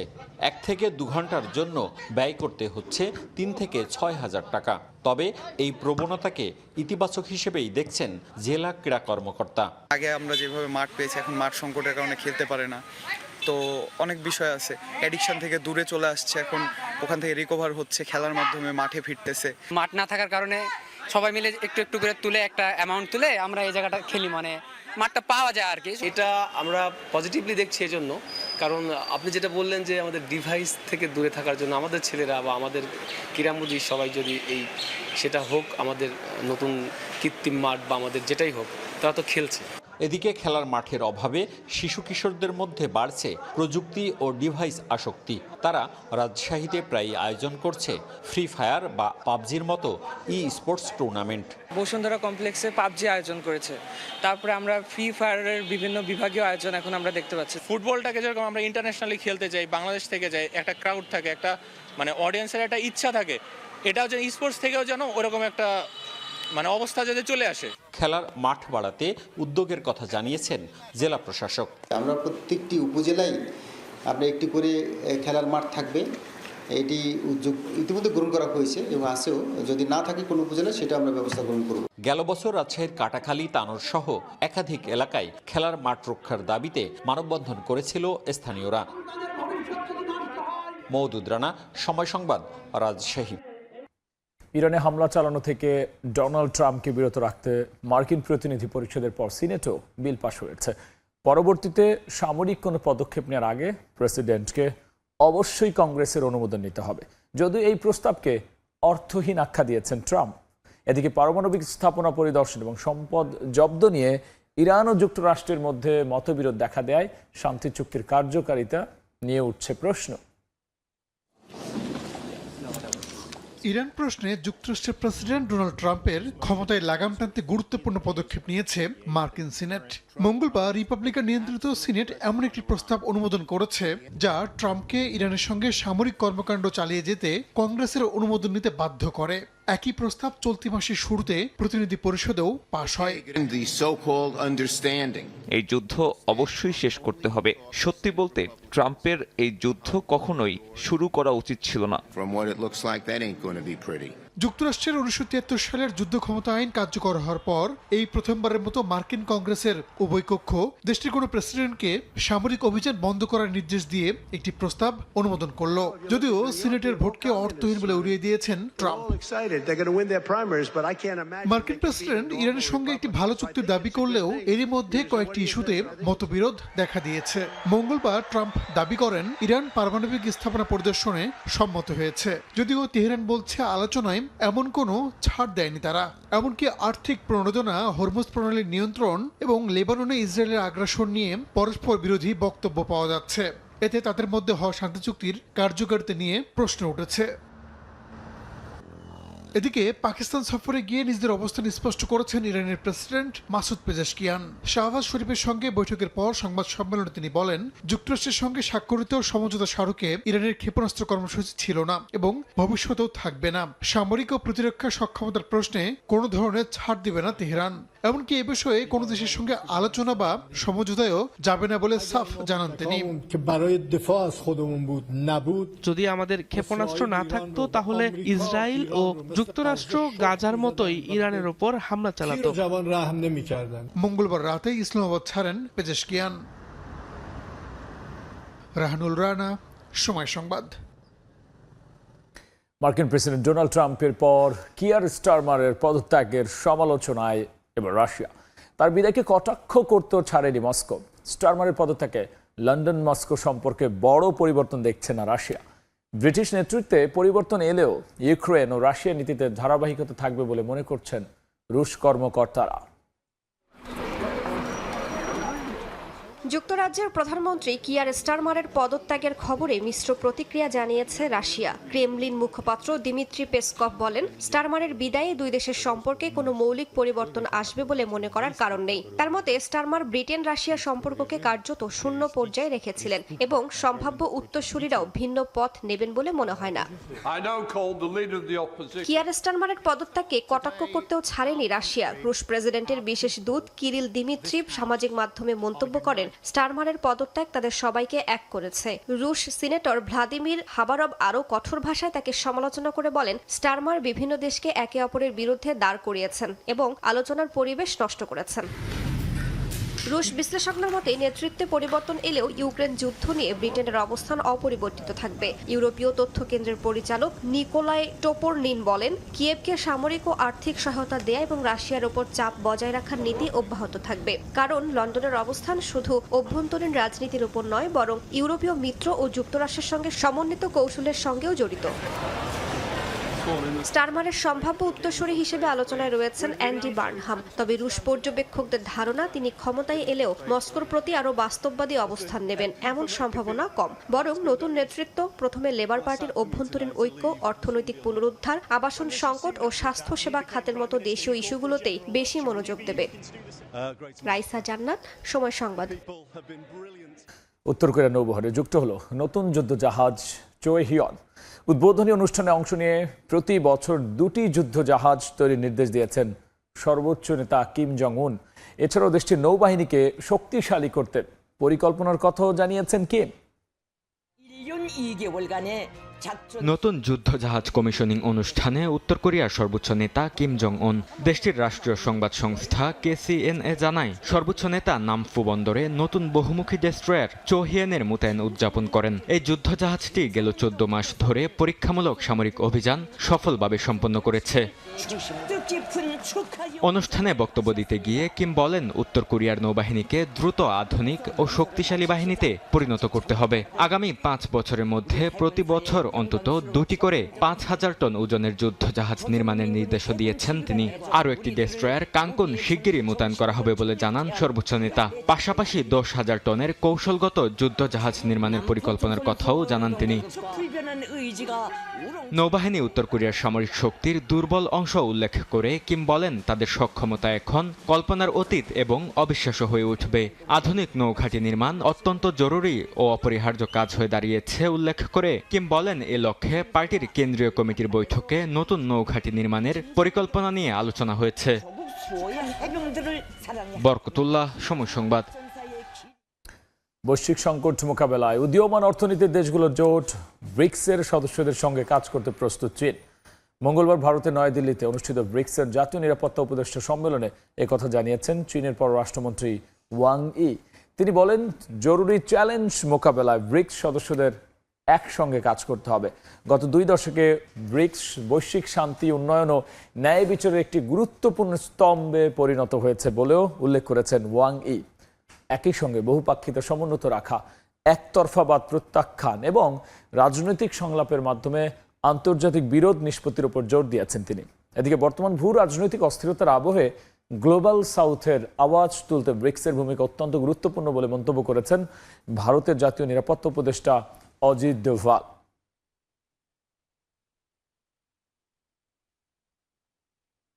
যুক্তরাজ্যে স্থায়ী বসবাসের যোগ্যতা অর্জনের সময়সীমা 5 থেকে বাড়িয়ে 10 বছর করার পরিকল্পনার বিরুদ্ধে সরব হয়েছে দেশটি। একই সঙ্গে অল্প বয়সে বেড়ে ওঠা শিশুদের 18 বছর পূর্ণ হলে সেটেলড স্ট্যাটাস দেওয়ার বিষয়টিও বিবেচনায় আনা হয়েছে। মঙ্গলবার পার্লামেন্টের উচ্চকক্ষে নতুন প্রতিবেদনে অভিবাসন নীতিতে বড় পরিবর্তনের ইঙ্গিত দিয়ে এসব তথ্য তুলে ধরা হয়। এছাড়াও স্বরাষ্ট্র মন্ত্রণালয়ের তথ্য ব্যবস্থার দুর্বলতা, অভিবাসী অন্তর্ভুক্তির চ্যালেঞ্জ এবং দক্ষ কর্মীদের ভবিষ্যৎ নিয়ে একাধিক গুরুত্বপূর্ণ সুপারিশ তুলে ধরা হয়। মঙ্গলবার ব্রিটিশ পার্লামেন্টের উচ্চকক্ষ হাউস অব লর্ডসের প্রকাশিত এক প্রতিবেদনে দেশটির অভিবাসন ব্যবস্থার বিভিন্ন দুর্বলতা তুলে ধরা হয়। প্রতিবেদনে বলা হয়েছে 2021 থেকে 2026 সালের মধ্যে যুক্তরাজ্য ছেড়ে যাওয়া বিপুল সংখ্যক অভিবাসীর কোনো নির্ভরযোগ্য সরকারি তথ্য নেই। ফলে বর্তমানে দেশে ঠিক কতজন অভিবাসী অবস্থান করছেন সে বিষয়ে স্বরাষ্ট্র মন্ত্রণালয়ের কাছে সুস্পষ্ট নির্ভুল তথ্য নেই। প্রতিবেদনের সবচেয়ে আলোচিত অংশ হলো স্থায়ী বসবাস বা আইএলআর এর যোগ্যতা অর্জনের সময়সীমা 5 বছর থেকে 10 বছর করার সরকারি পরিকল্পনার সমালোচনা। কমিটির মতে যারা বৈধভাবে যুক্তরাজ্যে বসবাস করছেন এবং বিদ্যমান নিয়মের ভিত্তিতে স্থায়ী বসবাসের পরিকল্পনা করেছেন তাদের ক্ষেত্রে নতুন নিয়ম প্রয়োগ করা বৈষম্যমূলক হবে। তবে সেটেলমেন্টের পথে থাকা অভিবাসীদের অধিকার সুরক্ষার উপর বিশেষ গুরুত্ব দিয়েছে কমিটি। দক্ষ কর্মী, কেয়ার ওয়ার্কার এবং তাদের পরিবারের দীর্ঘমেয়াদী অন্তর্ভুক্তি নিশ্চিত করতে বেশ কয়েকটি সংস্কার প্রস্তাবও দেয়া হয়েছে। সুপারিশ অনুযায়ী পরিবারের সম্মিলিত আয়ের ভিত্তিতে নির্ভরশীল ভিসাধারীরাও মূল আবেদনকারীর সঙ্গে একই সময়ে স্থায়ী বসবাসের আবেদন করতে পারবেন। এছাড়াও অল্প বয়সে যুক্তরাজ্যে এসে বেড়ে ওঠা শিশুদের 18 বছর পূর্ণ হলেই স্বয়ংক্রিয়ভাবে সেটেল স্ট্যাটাস দেওয়ার বিষয়টিও বিবেচনার আহ্বান জানানো হয়েছে। কমিটির মতে অভিবাসীদের সামাজিক অন্তর্ভুক্তি নিশ্চিত করা না গেলে স্থানীয় পর্যায়ে উত্তেজনা ও অস্থিরতা বাড়তে পারে। একই সঙ্গে ব্যবসা প্রতিষ্ঠান ও নিয়োগকর্তাদের প্রয়োজনও বিবেচনা নেওয়ার আহ্বান জানানো হচ্ছে যাতে দক্ষ কর্মী সংকট মোকাবেলা করা যায়। বিশ্লেষকদের মতে প্রতিবেদনটি অভিবাসন বিতর্কে নতুন রাজনৈতিক চাপ তৈরি করতে পারে। শিউলি রোজা, সময় সংবাদ। যুক্তরাষ্ট্রে পড়তে যাওয়া আন্তর্জাতিক শিক্ষার্থীদের অবস্থানের দীর্ঘমেয়াদী সুযোগ সীমিত করে নতুন ভিসা নীতিমালার চূড়ান্ত অনুমোদন দিয়েছে হোয়াইট হাউস। প্রচলিত শিক্ষাক্রমের মেয়াদের ভিত্তিতে থাকার ব্যবস্থার পরিবর্তে এখন থেকে শিক্ষার্থীদের জন্য সুনির্দিষ্ট সময়সীমা নির্ধারণ করে দেয়া হবে। মার্কিন স্বরাষ্ট্র দফতর এই নির্দিষ্ট সময়সীমার নিয়ম কার্যকর করবে। নতুন এই আইনি পরিবর্তনের ফলে যুক্তরাষ্ট্রে পড়তে যাওয়া হাজার হাজার এশীয় শিক্ষার্থী বড় ধরনের অনিশ্চয়তার মুখে পড়তে পারে বলে আশঙ্কা করা হচ্ছে। ভারতের পশ্চিমবঙ্গ থেকে 10,000 অনুপ্রবেশকারীকে বাংলাদেশে ফেরত পাঠানো হয়েছে বলে দাবি করেছেন মুখ্যমন্ত্রী শুভেন্দু অধিকারী। মঙ্গলবার রাজ্য বিধানসভায় দেয়া বক্তব্যে এই দাবি করেন তিনি। আরও বলেন, রাজ্যের 12টি অস্থায়ী আটক কেন্দ্রে আরও 1800 জনকে আটক রাখা হয়েছে। আমি 10,000 বের করেছি। আমার কাছে 12টা হোল্ডিং সেন্টারে আরো 1800 অপেক্ষা করছে। সব মিলিয়ে এই 600 কিলোমিটার এলাকা কয়েক মাসের মধ্যে একদম বেড়া তৈরি হয়ে যাবে। তার আগে যারা পালাতে চান পালিয়ে যান, আমার ডাকে সাড়া দিয়ে হাকিমপুর দিয়ে অনেকেই পালিয়েছে। বাংলাকে সুরক্ষিত মজবুত করার জন্য এই সরকারের নীতি একদম পরিষ্কার। এই বিষয়ে আঙ্গুল তুললেই জসমিন দেশে যদাচার। মধ্যযুগের ইতিহাস, রঙিন কাঠের বাড়িঘর আর আধুনিক নগরায়নের অনন্য মিশেলে গড়ে ওঠা এক শহর, নাম পর্ভো। ফিনল্যান্ডের সবচেয়ে রঙিন আর প্রাচীন শহর বলেই পরিচিত। শহরটির অলিগলি হেঁটে সেই গল্প তুলে ধরছেন মহিউদ্দিন মধু।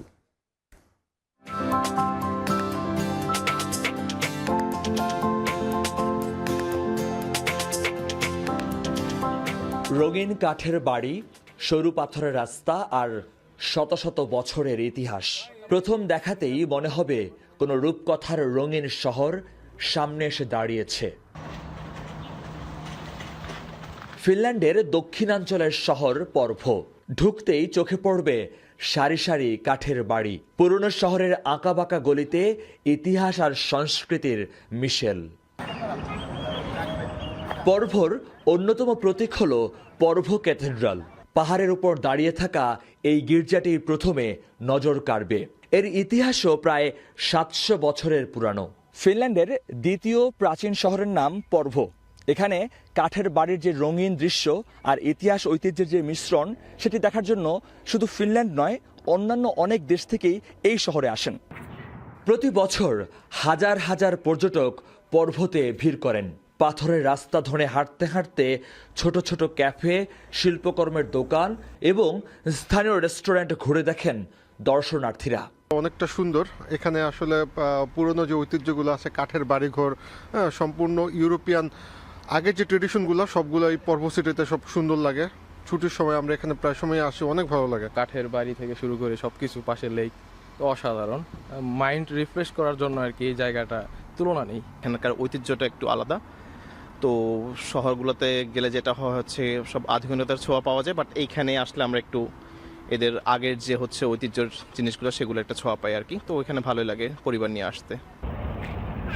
শহরের মাঝখানে বয়ে চলা এক নদী, যার এক পাশে মধ্যযুগের ইতিহাসের আবহ, অন্য পাশে আধুনিক ফিনল্যান্ডের প্রতিচ্ছবি। একই শহরের ভেতরে দুটি ভিন্ন সময়ের গল্প। পুরানো আর নতুনের এই সহাবস্থানই পর্ভকে অন্য সব শহর থেকে আলাদা করেছে। পর্ভ শহরটির ইতিহাস প্রায় 800 বছরের। 1346 সালে সুইডেনের রাজা ম্যাগনাস এরিকসন পর্ভকে শহরের মর্যাদা দেন বলে স্থানীয় ইতিহাসে পাওয়া যায়। মহিউদ্দিন মধু, সময় সংবাদ, পর্ভ, ফিনল্যান্ড। আবারও বিশ্বকাপ ফুটবলের খবর। 2023 সালের পর আবারও জাতীয় দলে দেখা যাবে নেইমারকে, তবে শুরুর একাদশে থাকবেন না তিনি। একাদশে খুব বেশি পরিবর্তন না আনার আভাস দিয়েছেন কার্লো অ্যানচেলোত্তি। স্কটল্যান্ড নিয়ে বেশ সতর্ক ব্রাজিলের কোচ। মায়ামিতে ম্যাচ শুরু হবে ভোর 4টায়। বিশ্বকাপের সবশেষ 2002 সালে সূর্যোদয়ের দেশ জাপানে ব্রাজিলের হয়ে শিরোপা উঁচিয়ে ধরেছিলেন কাফু। এরপর দ্য গ্রেটেস্ট শো অন আর্থের 5টি আসরে অংশ নিয়েছে সেলেসাও। 4বার কোয়ার্টার ফাইনাল আর 2014 বিশ্বকাপে নিজেদের মাটিতে নামের পাশে জোটে চতুর্থ স্থানের তকমা। 24 বছর ধরে একটা শিরোপার আশায় ব্রাজিল, তবে এবারও গেল কয়েক বিশ্বকাপের মতো সেলেসাওদের সামনে ভয় ধরাচ্ছে ইউরোপ বাধা। নকআউটে নেদারল্যান্ডসকে এড়াতে তাই স্কটল্যান্ডকে হারিয়ে সি গ্রুপ চ্যাম্পিয়ন হওয়ার লক্ষ্য কোচ কার্লো অ্যানচেলোত্তির। মরক্কোর চেয়েও গোল ব্যবধানে এগিয়ে থেকে গ্রুপ সিতে শীর্ষে রয়েছে সেলেসাও। তবুও প্রতিপক্ষ স্কটল্যান্ড হওয়ায় সতর্ক কোচ।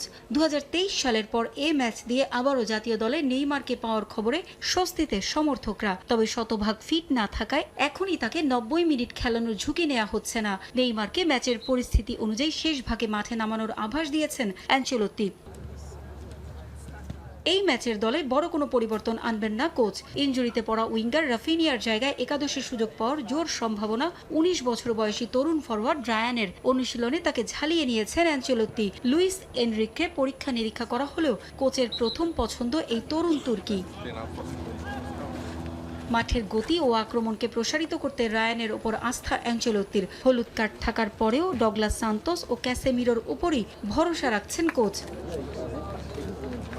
ফিফা বিশ্বকাপে এর আগে 4বার দেখা হয়েছে ব্রাজিল ও স্কটল্যান্ডের। এর মধ্যে 3 জয় আছে সেলেসাওদের, 1টি ম্যাচ ড্র করেছে স্কটল্যান্ড। আন্তর্জাতিক প্রীতি ম্যাচে এখন পর্যন্ত 2 দল খেলেছে মোট 8টি ম্যাচ, সেখানেও আধিপত্য ব্রাজিলের। 6বারই জিতেছে তারা। তবে এবারের বিশ্বকাপে পরিসংখ্যান থেকে স্বস্তি পেতে চান না ইতালিয়ান মাস্টার মাইন্ড, বরং মাঠে সামর্থ্যের সবটুকু দিয়ে ফুটবলারদের কাছে বড় জয় চান কোচ। পারভিন আক্তার, সময় সংবাদ। দেখি মেসি রোনালদোর পর এবার নেইমারের পারফরমেন্স দেখতে মুখিয়ে আছেন সমর্থকরা। দেশের বিভিন্ন স্থানে ব্রাজিল স্কটল্যান্ড ম্যাচ ঘিরে রয়েছে নানা আয়োজন। ভক্তদের আশা এবার হেক্সা মিশনে সফল হবে সেলেসাওরা। আবারও সাম্বার তালে নেচে ওঠার অপেক্ষায় বাংলাদেশের ফুটবল প্রেমীরা। রাজধানী সহ দেশের বিভিন্ন জায়গায় ব্রাজিল স্কটল্যান্ড ম্যাচ বড় পর্দায় উপভোগে তর সইছে না ভক্তদের। তাদের রোমাঞ্চ কয়েক গুণ বাড়িয়ে দিচ্ছে নেইমারের প্রত্যাবর্তন। অনেকদিন পর নেইমার খেলছে, এটা দেখতে পাওয়া আসলে একটা ভালো অনুভূতি। অন্যান্য দল যেমন বিশ্বকাপ জেতার জন্য এসেছে, আমরা ব্রাজিল ফ্যানরা আসলে নেইমারের খেলা দেখার জন্যই আসলে অধীর আগ্রহে অপেক্ষা করে আছি। নেইমার এখনো ফর্মে নেই, সো তার কাছ থেকে এক্সপেকটেশন এত বেশি না, বাট সে যে আসছে মাঠে এটাই আমাদের জন্য অনেক। প্রত্যেকটা লিজেন্ডরাই গোল করেছে বা ইয়াংস্টাররাও গোল করেছে। আজকে আমরা আশা করব নেইমারও সেই দলে সাপোর্ট অংশগ্রহণ করবেন গোল করে। গ্রুপ পর্বের শেষ ম্যাচেও জয়ের ধারা অব্যাহত রাখবে প্রিয় দল, আশা সমর্থকদের। নেইমার আসতে থেকেই আমরা অনেক খুশি। তো নেইমার আশা করি যে রোনালদো মেসির মতো নেইমার একটা ভালো পারফরমেন্সে আসবে। দলের কাঠামো অনুযায়ী আমি যেটা মনে করি যে ব্রাজিলের বিশ্বকাপ জয় করার উচিত। রোনালদো, কাফু, রোনালদিনিও কাকাদের হাত ধরে সবশেষ 2002 সালে শিরোপার স্বাদ পেয়েছে ব্রাজিলিয়ানরা। মাঝে কেটে গেছে 2 যুগ, পূরণ হয়নি হেক্সার স্বপ্ন। তবে এবার অ্যানচেলোত্তির অধীনে অপেক্ষার অবসান ঘটবে, দৃঢ় বিশ্বাস ভক্তদের। 2 ম্যাচে 4 পয়েন্ট নিয়ে নকআউট অনেকটাই নিশ্চিত করে ফেলেছে ব্রাজিল। এবার লক্ষ্য গ্রুপ চ্যাম্পিয়ন হওয়া। মালিহা সুহরওয়ার্দী, সময় সংবাদ।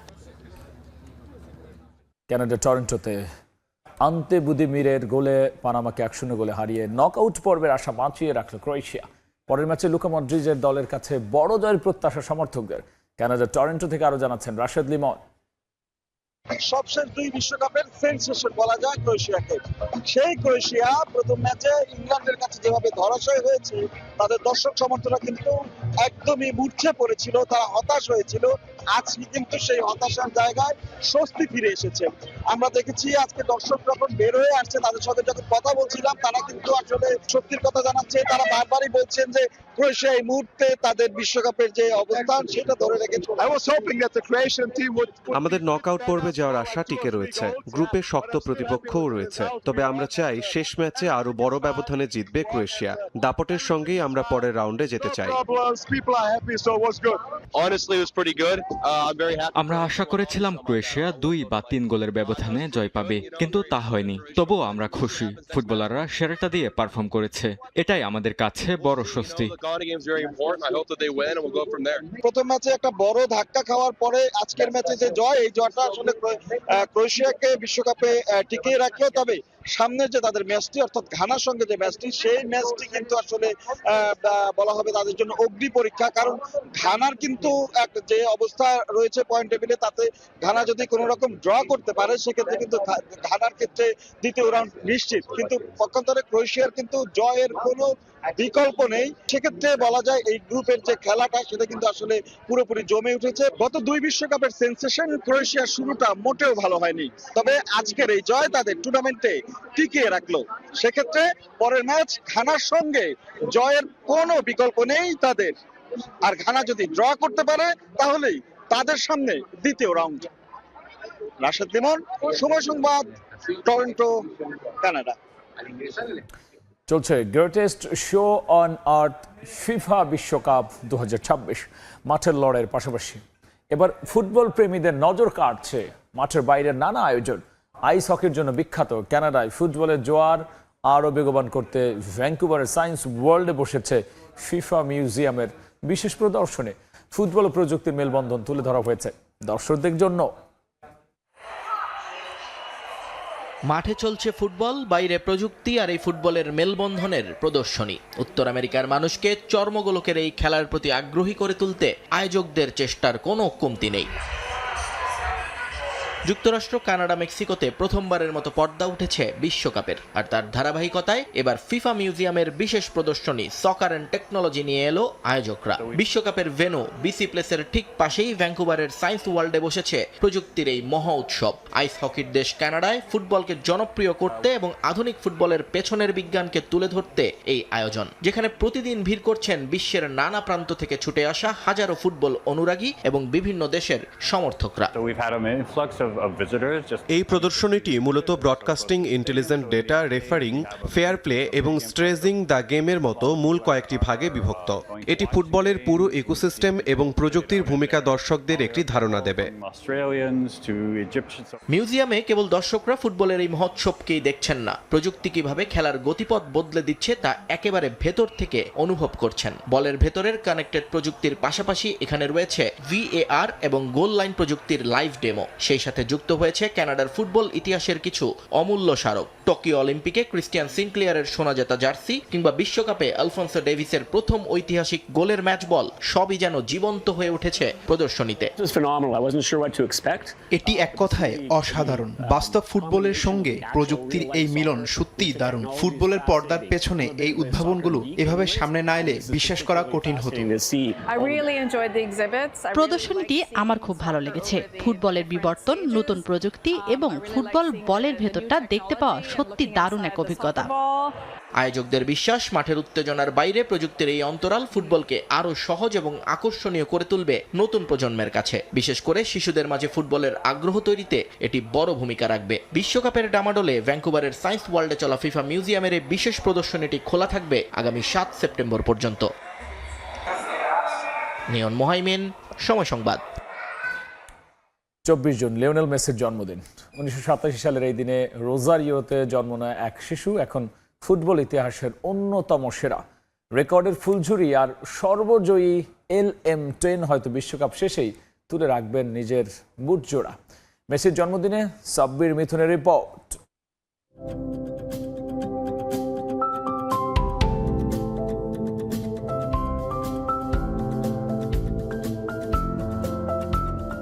শুভ জন্মদিন লিওনেল মেসি। রোজারিওর ছোট্ট ছেলেটা এখন ফুটবল ইতিহাসেরই সবচেয়ে বড় নক্ষত্র।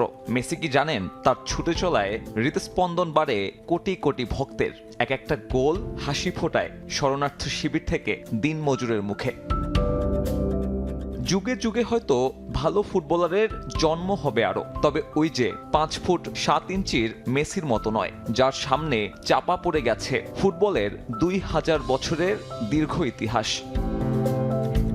5 ফুট 7 ইঞ্চি বা 170 সেন্টিমিটার, একজন গড় আমেরিকানের চেয়েও যা 5 সেন্টিমিটার কম। সেটাও অবশ্য গ্রোথ হরমোন ট্রিটমেন্টের ফল। ফুটবল ক্লাব বার্সেলোনা এগিয়ে না আসলে যে চিকিৎসা সম্ভব হতো না স্টিল কারখানার শ্রমিক হোর্হে মেসির জন্য। অবশ্য তাতে বার্সেলোনাকে মেসির নাকি মেসিকে বার্সেলোনার ধন্যবাদ দেওয়া উচিত সেটা তর্ক সাপেক্ষ, কারণ কাতালান ক্লাবের 7.2% গোলের মালিক LM10 একাই যে কোনো ক্লাবের হয়ে যা কিনা সর্বোচ্চ। ইউরোপিয়ান টপ 5 লিগেও তার আশেপাশে কেউ নেই। তবে মেসির জীবনের সেরা অর্জনটা এসেছে কাতারে, ওই যে আরাধ্যের সোনালী ট্রফি, যে অর্জন ছাড়া শ্রেষ্ঠত্ব ছিল প্রশ্নবিদ্ধ। নিন্দুকদের মুখ বন্ধ, নিজেকে অমরত্ব আর আকাশী নীলের পুনর্জন্ম। বিশ্বকাপে জোড়া গোল্ডেন বুট কিংবা টুর্নামেন্টের ইতিহাসে প্রথমবারের মতো কারো সব রাউন্ডে গোল। রোজারিওর ওয়ান্ডার কিড এখানেও অদ্বিতীয়। কাতারেই সর্বজয়ী মেসির শেষ দেখে ফেলেছিলেন কেউ কেউ, তবে লিওনেল মেসি যে এখনো ফুরিয়ে যাননি সে খবরটাই হয়তো দিতে এসেছেন মার্কিন মূলকে। খেলছেন ক্যারিয়ারের 6ষ্ঠ বিশ্বকাপ। 39-এ পা রাখা লিওনেল মেসি আগের চেয়েও ভয়ঙ্কর। হ্যাট্রিকে শুরু, দ্বিতীয় ম্যাচে জোড়া গোল। ফুটবল জাদুকর দেখাচ্ছেন তার ওয়ান লাস্ট ড্যান্স।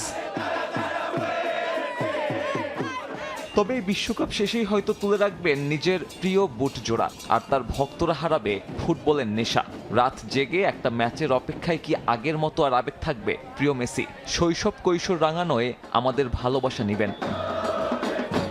সাব্বির মিথুন, সময় সংবাদ। ফুটবল মহানায়কের জন্মদিন উপলক্ষে দেশের বিভিন্ন স্থানে ভক্তদের মাঝে রয়েছে উন্মাদনা। বাংলাদেশে নিযুক্ত রাষ্ট্রদূত সহ আর্জেন্টিনার অতিথিদের নিয়ে মেসির জন্মদিন উদযাপন করেছেন ঢাকা বিশ্ববিদ্যালয়ের সমর্থক গোষ্ঠী। ফ্ল্যাশ মব সহ সার্বিক আয়োজনে মুগ্ধ আমন্ত্রিতরা। এছাড়া রংপুরেও কেক কেটে প্রিয় তারকার বার্থডে সেলিব্রেট করেছেন ভক্তরা। আমি বিশ্বাস করি আর্জেন্টিনা আমরা জিতব। ঢাকায় এসে বাংলাটাও শিখে ফেলেছেন এই আর্জেন্টাইন। আত্মবিশ্বাসী এবারও ট্রফি নেবে লাতিন আমেরিকানরা। অন্তত মেসি জন্মদিন উদযাপন দেখে এতটুকু আত্মবিশ্বাসী হতেই পারে এই আর্জেন্টাইন প্রতিনিধি, যারা এবার শুধু বিশ্বকাপ দেখতে পাড়ি দিয়ে এসেছেন এতখানি দূরত্ব। এদিন তাদের সঙ্গে ছিলেন আর্জেন্টাইন রাষ্ট্রদূত। শুধু কেক কাটা নয়, উদযাপনে ছিল ফ্ল্যাশ মব। পরের বার এমন আয়োজনে খুদ লিওনেল মেসিকেও দেখতে চাওয়ার দাবি। প্রতিনিধি দলও আশ্বাস দিলেন সে দাবি পৌঁছে যাবে আর্জেন্টাইন মহাতারকার অবধি। Messi I don't know, pero me yes, wow, too much people, a lot of people, fans. Next year, maybe, okay. Si se retira. অনেক ধন্যবাদ। Viva Argentina, viva Bangladesh, muchas gracias. অবশ্য এই উদযাপন সীমাবদ্ধ নয় শুধু রাজধানীতে। বুধবার বিকেলে রংপুরের পাবলিক লাইব্রেরি মাঠে কেক কাটা হয়েছে মেসির জন্মদিন উপলক্ষে। বার্থডে বয় না থাকলেও আনন্দের কমতি নেই। মেসি যেন তাদের ঘরেরই ছেলে। তার কাছে বার্থডে যদি চাইতাম, একটা ফ্যান মুভমেন্ট চাইতাম, আমাদেরকে সময় দিত, ওনার সাথে কি কথা বলা, আড্ডা দেওয়া, এইটাই চাইতাম আমি, আর কিছু না। জন্মদিনে তার কাছে যা হচ্ছে এইবারের কাপটা যেন আর্জেন্টিনাই নেয়। প্রতি বছরই বাংলাদেশে উদযাপিত হয় লিওনেল মেসির জন্মদিন। 39 পেরোলেন এই ফুটবলার। বিশ্বমঞ্চে লড়ে যাচ্ছেন আরও একটা শিরোপা জিততে। রাফি আমিন, সময় সংবাদ। দলের প্রতি অকুণ্ঠ ভালোবাসার সমর্থন জানাতে ব্রাজিলিয়ান সমর্থকরা হলুদ জার্সি গায়ে জড়ো হন মৌলভীবাজার প্রেস ক্লাব প্রাঙ্গণে। বিশ্বকাপ নিয়ে নান্দনিক সাজে সজ্জিত হয়ে উঠেছে মৌলভীবাজারের অলিগলি। শাহ অলিদুর রহমানের তথ্য, মোহাম্মদ ইয়ারুব আহমেদের ছবিতে রিপোর্ট। পতাকা আর হলুদ জার্সি, শত শত মোটরসাইকেল নিয়ে আনন্দ র্যালির আয়োজন করেছে ব্রাজিলিয়ান সমর্থকরা। দলকে উৎসাহ দিতে মৌলভীবাজারের অলিগলি এখন হৈ হুল্লোড় আর আনন্দ উৎসবে ভরপুর। বুধবার ব্রাজিলিয়ান সমর্থকরা আয়োজন করে আনন্দ র্যালি ও মোটরসাইকেল শোভাযাত্রার। শহরে প্রেস ক্লাব থেকে শুরু করে চৌমুহনী চত্বর পর্যন্ত চলে শোভাযাত্রা। পরে শাহ মোস্তফা সড়ক পেরিয়ে পৌরসভার সামনে শহীদ মিনার প্রাঙ্গণে গিয়ে শোভাযাত্রাটি শেষ হয়। আমরা ব্রাজিলের সমর্থনে আজ মৌলভীবাজার শহরে একটি আনন্দ র্যালি বার করছি। এখানে যারাই আছে সবাই ব্রাজিল সমর্থক। আর্জেন্টিনার যারা আসেন তারা সবসময় আমরা ট্রল করেন। তো বিগত 2 দিন আগে মৌলভীবাজার আর্জেন্টিনার শোডাউন হয়েছে, তো আজকে তারা মূলত দেখানোর লাগে আজকে আমরা এই শোডাউনটা। কিছু দল আছে যারা আমাদের প্রতিপক্ষ মনে করে, যারা নিজেদেরকে, বাট আমরা মনে করি না তাদেরকে আমাদের প্রতিপক্ষ, কারণ আমাদের এখানে 5টা, ওদের এখানে 3টা। নেইমার যে আজকে মাঠে নামবে তাই বলি আমাদের ব্রাজিলের যে সাপোর্টাররা, দর্শকরা আর আনন্দে উল্লাস করে আজকে এই র্যালিটা দিয়েছি। ব্রাজিল ভক্তদের আশা, ফুটবল ক্রীড়া নৈপুণ্যের দল ব্রাজিল এবারও ছিনিয়ে নেবে বিশ্বকাপ। সময় সংবাদ, মৌলভীবাজার। এ পর্যায়ে শীর্ষ সংবাদ জানিয়ে দিচ্ছে আরো একবার। এবার নেইমার ঝলকের অপেক্ষায় বিশ্ব। গ্রুপ চ্যাম্পিয়ন হয়ে নকআউটে যাওয়ার মিশনে নামছে ব্রাজিল। ফুটবল মহানায়ক মেসির জন্মদিনে দেশীয় ভক্তদের নানা আয়োজন। বেইজিংয়ে তারেক রহমানকে লাল গালিচার সংবর্ধনা। আজ প্রধানমন্ত্রী লি কিয়াং এর সঙ্গে দ্বিপক্ষীয় বৈঠক। গুরুত্ব পাবে তিস্তা মহাপরিকল্পনা, বিনিয়োগ ও কর্মসংস্থান। এবং বাড়ছে ডেঙ্গুতে মৃত্যু আক্রান্ত। মোকাবিলায় এডিসের লার্ভার খোঁজে টাস্কফোর্স। গুলশানে অভিযানে রেস্তোরাঁকে জরিমানা, ম্যানেজারকে 2 মাসের জেল, কীটনাশক বিতরণ।